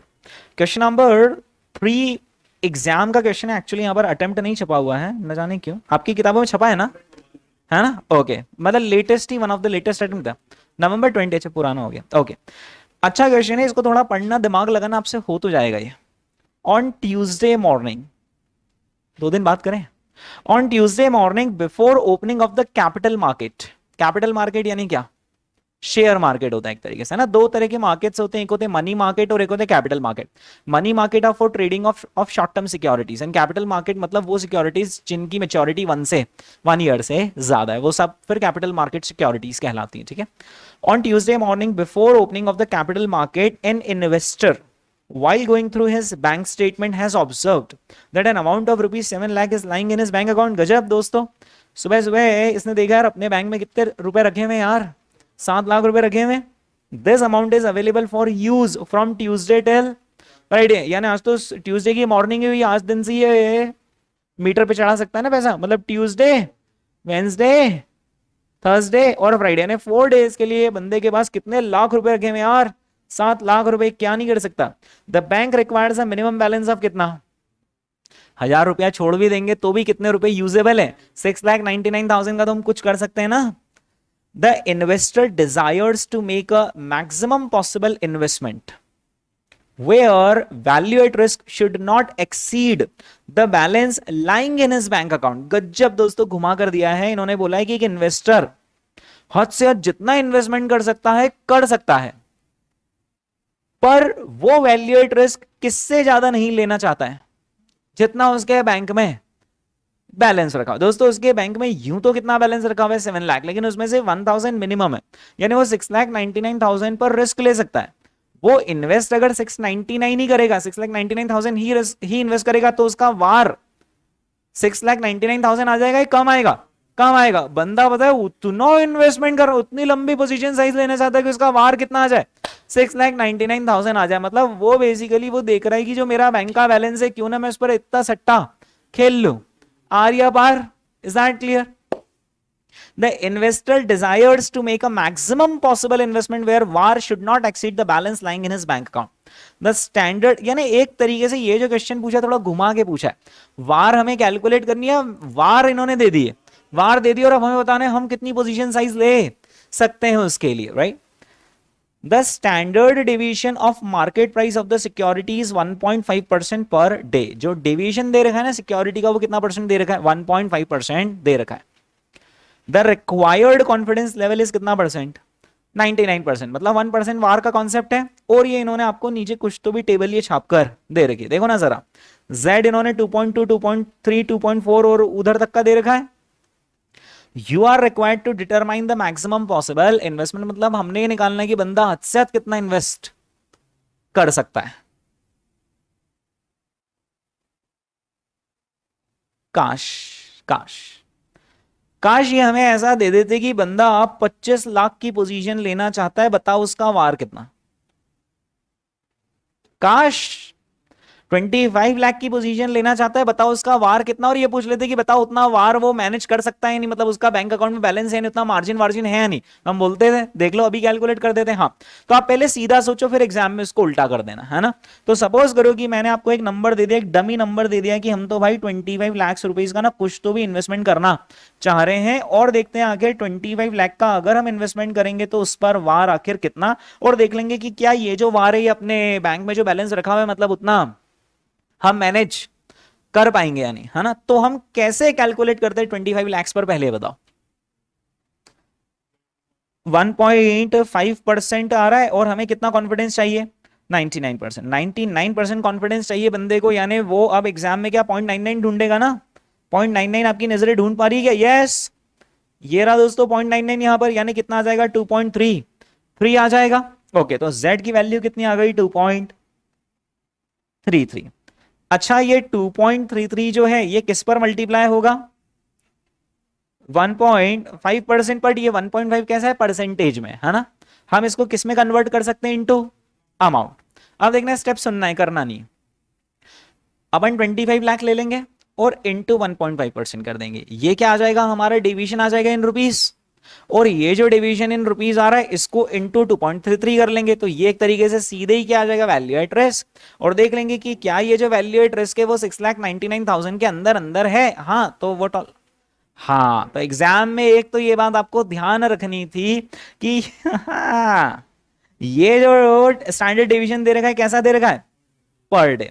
और आपको जो वार चाहिए, वैल्यू एट रिस्क, वो ये चाहिए। आप पैसा कब से कब तक लगा सकते हो, ट्यूसडे से फ्राइडे तक, मतलब आपको 4 डेज का वैल्यू एट रिस्क चाहिए, ठीक है। तो आपने क्या करना पड़ेगा, ये जो 1.5% इंटू 25 लाख करके लाएंगे, ये तो पर डे का निकलेगा, इसको अंडर रूट ऑफ 4 डेज होंगे ना, Tuesday Wednesday Thursday Friday, 4 days, under root of 4 से मल्टीप्लाई कर देंगे, राइट। तो 25 lakh into 1.45% into under root of 4, ये आ जाएगा अपना डेविएशन 4 डेज का रुपीज में। क्या यहां तक सब कंफर्म हो? ये आ जाएगा डेविएशन 4 डेज का रुपीज में, हाँ, उसको इंटू 2.33 कर देंगे और वार आ जाएगा 4 डेज का रुपीज में, और देख लेंगे कि वो वार जो है वो हमारे बैलेंस से कम है ना। पर क्वेश्चन ने ये तो पूछा ही नहीं, ये तो 25 लाख हमने एक डमी नंबर ले लिया। Very good, right. दो तरीके, या तो आप एक्स रुपीज ले लो, सबसे सही काम, सीधा सीधा अपन तो एक्स रुपीज ले लो और एक्स रुपीज से सारा का सारा सॉल्व कर दो, और वो जो वार आ जाए उसको इक्वेट कर दो 6,99,000 से, आंसर ही आ जाएगा। ऑल्टरनेटिवली रिवर्स प्रोसेस से भी हम जा सकते, दुनिया गोले दोस्तों, आंसर तो सेम ही आना है।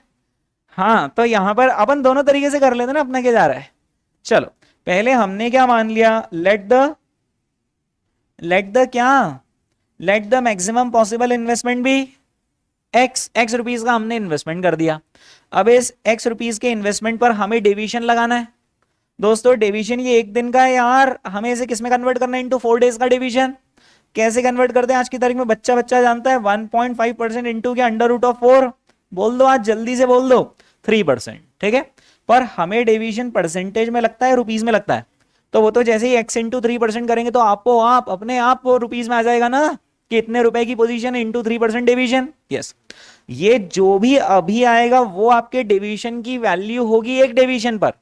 हमें क्योंकि 99% कॉन्फिडेंस चाहिए, यानी कि हमें उसे किससे मल्टीप्लाई करना पड़ेगा, 2.33 से, तो इंटू क्या कर लेंगे 2.33, ये आ जाएगा हमारा वार ही आ जाएगा, और ये वार कितने के बराबर होना चाहिए, आज आंसर बोल दो दोस्तों, फटाफट बोल दो, 1 करोड़ आ गया आंसर। Is that clear? हम 1 करोड़ की पोजीशन ले सकते हैं, इज दैट क्लियर? बैंक में रखे हुए 7 लाख, उसमें से 1000 बैंक वाला निकालने नहीं देगा, दैट इज मिनिमम बैलेंस। 699 से हम 1 करोड़ की पोजीशन बना सकते हैं, और देयर इज अ 99% कॉन्फिडेंस कि अपना मार्जिन हिट नहीं होगा, मतलब जितना रखा हुआ उतने में अपना काम हो जाएगा, उससे ज्यादा की जरूरत नहीं लगी। देयर इज अ 1% चांस कि हमारा पूरा बैंक का बैलेंस साफ हो जाए और हमें एडिशनल फिर कहीं से पैसा लाना पड़े। Is that clear? ठीक है, आप रिवर्स प्रोसेस बता रहे थे, है ना। तो रिवर्स प्रोसेस में एक अब सिखाओ, अरे वो तो हो ही गया, एक्स देखकर ही हो गया। 6,99,000 एक तरीके से हमारा वार है, और ये वार 2.33 टाइम्स है, तो इससे क्या निकल जाएगा डेविएशन। कितना डेविएशन हम बेयर कर सकते हैं, 3 लाख का डिवीजन हम बेयर कर सकते हैं, और ये 3 लाख का डिवीजन कितने परसेंट के बराबर, 3%, यानी कितने की पोजीशन बना सकते हैं, 1 करोड़ की पोजीशन हम बना सकते हैं। Is that clear? बोलो। ओके, इसका दोस्तों मैं आपको सोल्यूशन पीछे दिखा रहा हूं, थोड़ा सा उसमें करेक्शन भी है, कर लेना, मतलब आईसीआई की तरफ से नहीं, अपनी टाइपो एरर है। देखिए कैसे करा है, अपन यहां पर वो एक्स वाली मेथड भी लिख लेंगे, है ना। चलो देखो ना कैसे लिखा है, अमाउंट अवेलेबल कितना लिखा है, 7 लाख में से कितना उड़ा दिया, कितना बचता है, और ये 699 हम क्या बोल देंगे, हमारा मैक्स टू मैक्स लॉस है, कितने दिन में, कितने कॉन्फिडेंस पर, तो फिर 1 डे का कितना लॉस, यानी कि हम यहां पर क्या कर देंगे कि 2 से डिवाइड कर देंगे। वो बहुत सारी प्रोसेस है यार, अपन ने क्या करा था, अपन ने वो जो 3% निकाला था वो कैसे निकाला था, 1.5% इंटू अंडर रूट ऑफ 4 से, यानी इंटू 2 से निकाला था, इन्होंने यहाँ पे डिवाइड बाई 2 कर दिया। ठीक है, किसी भी सीक्वेंस में चल जाओ, it is good. Answer final देखो ना, अब तो क्या आ रहा है, 1 करोड़ आ रहा है हमारा आंसर। ओके, तो इन्होंने क्या करा, ये बोला कि 4 दिन में बंदा 699 लूज कर सकता है, नहीं एक दिन में उसका मैक्स लॉस कितना, 349,500 इंटू अंडर रूट ऑफ 4, मतलब वो इंटू 2, तो ऊपर 4 दिन का लॉस है, तो 4 से 1 पे कैसे आएगा, divide by under root of 4। ठीक है, ये देखो ना, यही तो करा है, 699 डिवाइड बाय, तो एक तो यहाँ पे अपना डिवाइड का साइन लगा लो, वो डिवाइड का साइन वहां पे लगने से रह गया। चलिए, अब इसके बाद जो Z स्कोर आ रहा है वो 2.33 आ रहा है, मतलब ये जो नुकसान है 2.33 टाइम्स के बराबर है। तो एक डेविएशन का अमाउंट कितना आ गया, 1 लाख, और एक डेविएशन 1,50,000 के बराबर है, जो कि 1.5% के बराबर है, तो टोटल पोजीशन साइज कितनी, 1,50,000 डिवाइडेड बाय 0. ये 1 नहीं, एक्चुअली 1 आप कट कर देना, डिवाइडेड बाय 0.015, यानी वही 1.5% से डिवाइड कर दिया, तो आंसर कितना आ गया, 1 करोड़। अपन एक काम करें, ये आईसीआई का प्रेजेंटेशन है, इससे डिफरेंट भी दिमाग आपका चल सकता है, जैसे अपना कैसे अलग अलग थोड़ा चला है ना। तो मैं क्या करूं, मैं लिखकर आपको अपने दो वाले करवा दूं जो अपने दो हैं, है ना, आपके पास ऑल्टरनेटिव प्रेजेंटेशन भी रहेंगे, ठीक है। ये बाद में कोई ऐसा तो नहीं बोलेगा कि हमारा उनसे डिफरेंट जा रहा है, तो मैं तो कह रहा हूं आप ये कर लो ना फॉलो, पर आपके एग्जैक्ट सेम स्टेप्स याद रख पाएंगे नहीं, और अल्टीमेटली मार्क्स इसके, ठीक है। हाँ, कैसे करेंगे दोस्तों? So one of the presentation which is given in the solution is fine, हम दो और ऑल्टरनेटिव यहां पर कर रहे हैं, ठीक है। क्वेश्चन नंबर 3,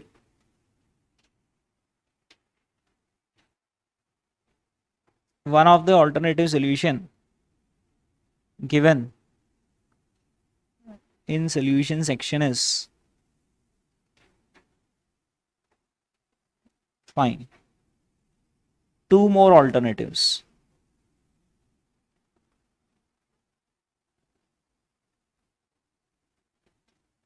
वो बहुत सही बताया यार, मुझे वो पसंद आ गया, वो जो आपने बोला था ना, एक्स मान लो और सॉल्व कर दो, सबसे सही काम, क्योंकि रिवर्स जाने में क्या एक आध स्टेप इधर उधर हो जाए, तो आप एक्स मान लो और सीधा चल जाओ।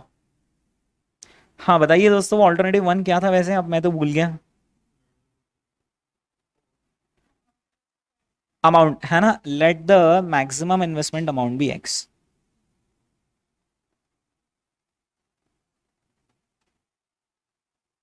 ओके, अब दोस्तों जो स्टैंडर्ड डिवीजन उन्होंने हमें डेली दे रखा है, वो कितना दे रखा है? 1.5%। हम स्टैंडर्ड डिवीजन डेली निकाल लेंगे रुपीज में, तो हम क्या बोलेंगे? 1.5% इंटू एक्स, यानी कि 0.015x हो जाएगा ना। पहले इसको वो कर लें है ना, ताकि x को ज्यादा नहीं लें, ये कट कर देना। पहले वैसा कर लेते, पहले हम डिवीजन कैलकुलेट कर लेते हैं कितने डेज का, 4 डेज का इन परसेंटेज टर्म्स। तो वो कैसे करते हैं? 1.5% इंटू अंडर रूट ऑफ 4 ना, यानी 4 डेज का डिवीजन कितना आ गया? 3% आ गया। अब वो कर लेते हैं है ना। अब हम क्या कर रहे थे यार, मैं भूल गया। अब हम रुपीज में कर रहे हैं है ना, एक्स से मल्टीप्लाई कर देंगे ना, तो deviation of 4 days in rupees is equal to X का 3% इज इक्वल टू 0.03x, ये आ गया डेविएशन है ना। जेड स्कोर एट 99% कॉन्फिडेंस कितना होता है? 2.33। तो अब हम यहां पर वार का फॉर्मूला लिख देते हैं, right. War value at risk, और वैल्यू एट रिस्क हमें 4 डेज की निकालना है। वैल्यू एट रिस्क 1% है ना, 1% 4 डे वार निकालना है। 1% 4 डे वार मतलब वही 99% पर 4 day VaR is equal to, कैसे निकलता है? z इंटू डेविएशन, और डेविएशन 4 डेज का है ना। बस ये हो ही गया, समझो सॉल्व। तो 1% 4 डेज वार कितने के बराबर आ गई? ओ 6, 9, 10 का कैलकुलेशन हमने शो नहीं करा, बट आपको क्लियर है वो है ना। Is equal to 2.33 into division 4 days का कितना है? 0.03x, therefore x equals to कितना? 1 करोड़। ठीक है, ये आ गया यार आंसर। एक और आप क्या बता रहे थे कि 699 को डिवाइड बाई 2.33 कर दो, तो ये आ जाएगा 3 लाख रुपीज।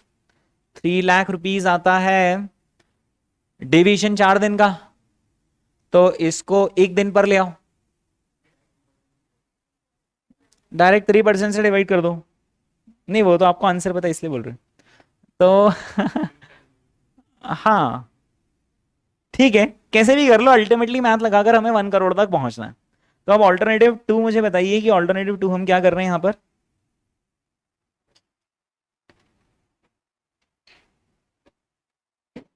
मैक्सिमम लॉस कितना है? 6,99,000, राइट। जेड स्कोर कितना आ रहा है? जेड स्कोर एट 99% कॉन्फिडेंस कितना है? 2.33 है, तो उससे डिवाइड कर देंगे, तो ये हमारा डिवीजन निकल जाएगा ना। क्योंकि देखो ना, मैक्सिमम लॉस कैसे निकलता है? मैक्सिमम लॉस निकलता है जेड इंटू डिवीजन।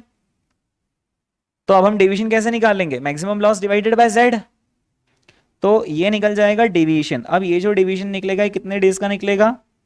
4 days का, और कैसे निकलेगा इन रुपीस, कितना आ जाता है ये 3 लाख। तो अब हम डेली डेविएशन निकाल लें, डेली डेविएशन इन रुपीस निकल जाएगा ना, डेली डेविएशन इन रुपीस आ जाएगा 1,50,000। पूछो क्यों, है ना, डिवाइड कर देंगे ना, क्योंकि डेली से जब आप 4 पर जाते हो तो 1,50,000 को आप मल्टीप्लाई बाय √4 करते हो, तो इससे आएंगे तो वो डिवाइड बाय 4 होकर आएगा, ठीक है। सो ये आ जाएगा 3 lakh divided by,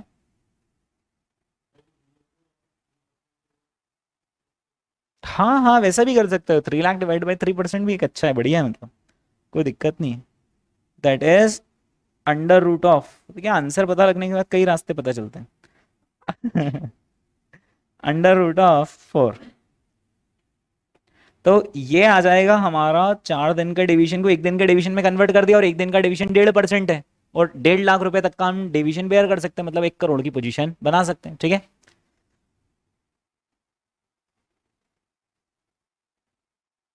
so daily deviation in percentage कितना दे रखा, 1.5%, which is corresponding to 1.5 lakh रुपए। तो कब होगा 1.5 लाख रुपए, जब 1 करोड़ की पोजीशन बनाएंगे, right.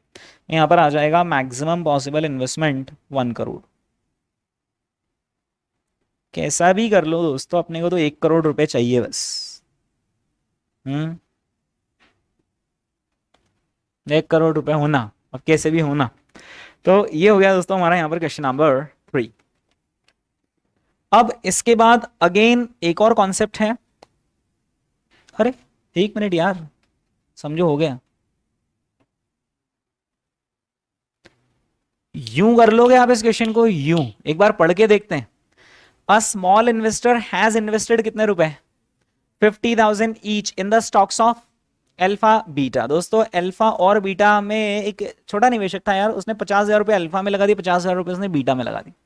The variance, the variance of stocks of alpha and beta are 18% square and 30% square, यानी वक्त आने पर डिवीजन निकालने के लिए अंडर रूट कर लेंगे। और खास बात ये ध्यान देना कि इन्होंने जो वेरियांस दे रखा है वो डेली दे रखा है या फिर पर एनम। ये बहुत ध्यान देना है कि उन्होंने जो आपको डिवीजन दे रखा है वो अगर साल भर का है, और वो वार अगर आपसे कुछ अलग दिन की पूछ ले तो कन्वर्ट करना पड़ेगा, √t के फैक्टर से कन्वर्ट हो जाता है, ठीक है। The correlation of returns from the two stocks is कितना 0.40.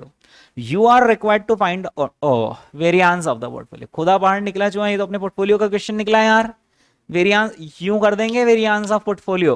तो वेरियांस ऑफ पोर्टफोलियो के लिए क्या करना, वो अंडर रूट मत लगाना, है ना।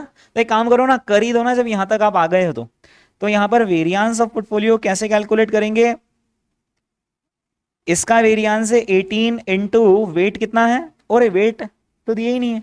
अच्छा हर में 50,000 है, 0.5 वेट आ जाए, 18 इंटू 0.5 का स्क्वायर। 1 मिनट गौर फरमाइए, मैंने 18 इंटू 0.5 का होल स्क्वायर लिखा या 18 इंटू 0.5 स्क्वायर, तो मैं समझदार हूं ना, क्योंकि 18 तो अपने आप से मैं पहले से ही स्क्वायर है।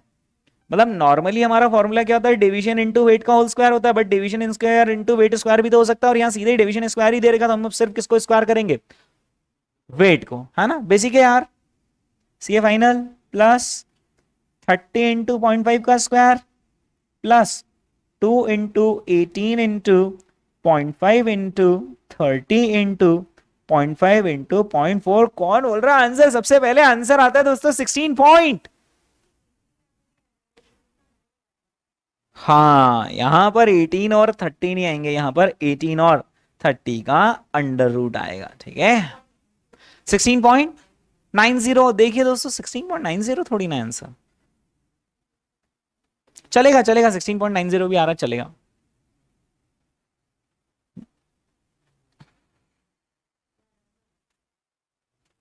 $16.64 लिखा हुआ है, बट 16.90 भी चला लेंगे, मतलब प्रोवाइडेड आपने कैलकुलेटर सही साथ चलाया। 16.64 ही आ रहा है, is the correct answer then 16.64, मतलब आपके कैलकुलेटर चलाने में कुछ मिस्टेक हुई है। 16.6 वो 2 तो करा था ना, 2 करना तो याद रहता है ना। आंसर आ रहा है 16.64, हाँ okay that's the correct answer. ये देखो ना यार आपकी आंखों के सामने ये रहा सोल्यूशन, आंसर कितना आ रहा है 16.6। वो उन्होंने पीछे प्रेजेंटेशन में क्या करा, उन्होंने बोला अपन तो आम जिंदगी जियो, पहले अपन सीधे अंडर रूट कर लो, right, to be on safe side, और फिर अपना जो यूजुअल फॉर्मूला है वो लगा दो, चलेगा दोस्तों। B point, find out the benefit of diversification. हमें बताना है कि आखिर इनको कितना बेनिफिट मिला है, किसका, डाइवर्सिफिकेशन का। अब इन्होंने ना ये नहीं पूछा है हमसे, मतलब ये नहीं डिफाइन करा है क्वेश्चन में कि वो benefit of diversification in terms of risk reduction चाहते हैं या फिर इन टर्म्स ऑफ वार चाहते हैं, नहीं समझे। इन टर्म्स ऑफ वार अगर होता तो हम क्या कैलकुलेट करते, हम पहले पोर्टफोलियो का वार कैलकुलेट करते, फिर हम दोनों का इंडिविजुअली वार कैलकुलेट करते, फिर डिफरेंस निकालते हैं। और अगर पोर्टफोलियो की टर्म्स में कोई पूछ रहा है कि भैया बताओ क्या है डेविएशन, तो हम क्या करते हैं, पहले इसका डेविएशन लेते, इसका डेविएशन लेते और डेविएशन का वेटेड एवरेज कर देते कि यूं तो वेटेड एवरेज डेविएशन ये आता है, पर देखो पोर्टफोलियो की रिस्क तो उससे भी कम आ रही। इज दैट, बताइए दोस्तों सेकंड पॉइंट में कौन सा वाला बेनिफिट ऑफ डाइवर्सिफिकेशन निकालना है, पोर्टफोलियो वाला, क्योंकि वार का तो इन्होंने कुछ कॉन्सेप्ट, और वार के लिए तो वो सब लगता है ना, कितने दिन का वार और कितना कॉन्फिडेंस, वैसी तो कोई जिक्र ही अभी तक नहीं हुआ है। तो यहां पर हमें benefit of diversification in terms of risk reduction निकालना है, यू निकाल देंगे। तो आपने पोर्टफोलियो की रिस्क मुझे कितनी बताई थी, 16.64%, right? So when these two securities are combined in the portfolio risk is 16.64. अब इन सिक्योरिटीज की इंडिविजुअली रिस्क देख लें, तो 18 है ना इसके रिस्क, पर वो 18 वेरिएंस उसको अंडर रूट कर दो दोस्तों, कितना आता है बोल दो, 4.24 आता है इसका डिवीजन, और वो 30 का भी अंडर रूट करो जरा, 5.78। और इनके डिविजन्स का क्या कर लेंगे हम, अरे बोलो क्या कर लेंगे, वेटेड एवरेज, कि यूं तो वेटेड एवरेज रिस्क कितनी आती है, लेकिन भला हो पोर्टफोलियो के कॉन्सेप्ट का, भला हो डाइवर्सिफिकेशन का, कितना आ रहा है दोस्तों, बेनिफिट ही बोलना आज तो सीधे,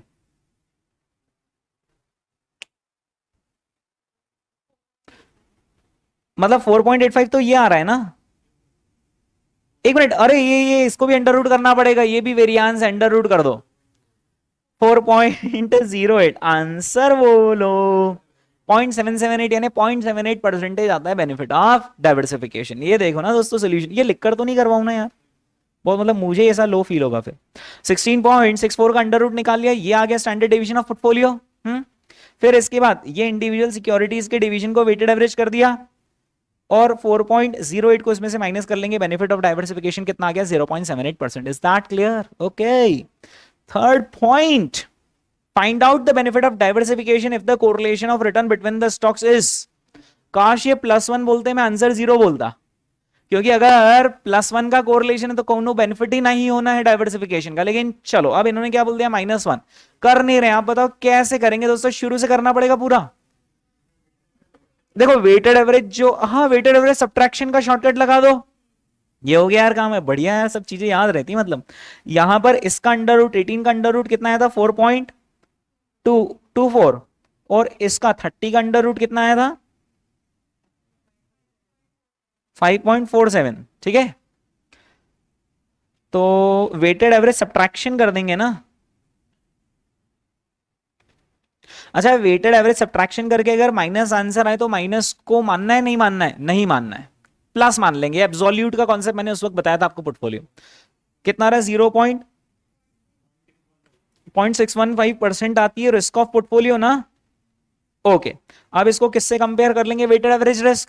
वेटेड एवरेज रिस्क यानी कि 4.24 इंटू 0.5 प्लस 5.47 इंटू 0.5। दोस्तों आंसर कौन बताएगा, सीधा आंसर बोलो कितना आता है।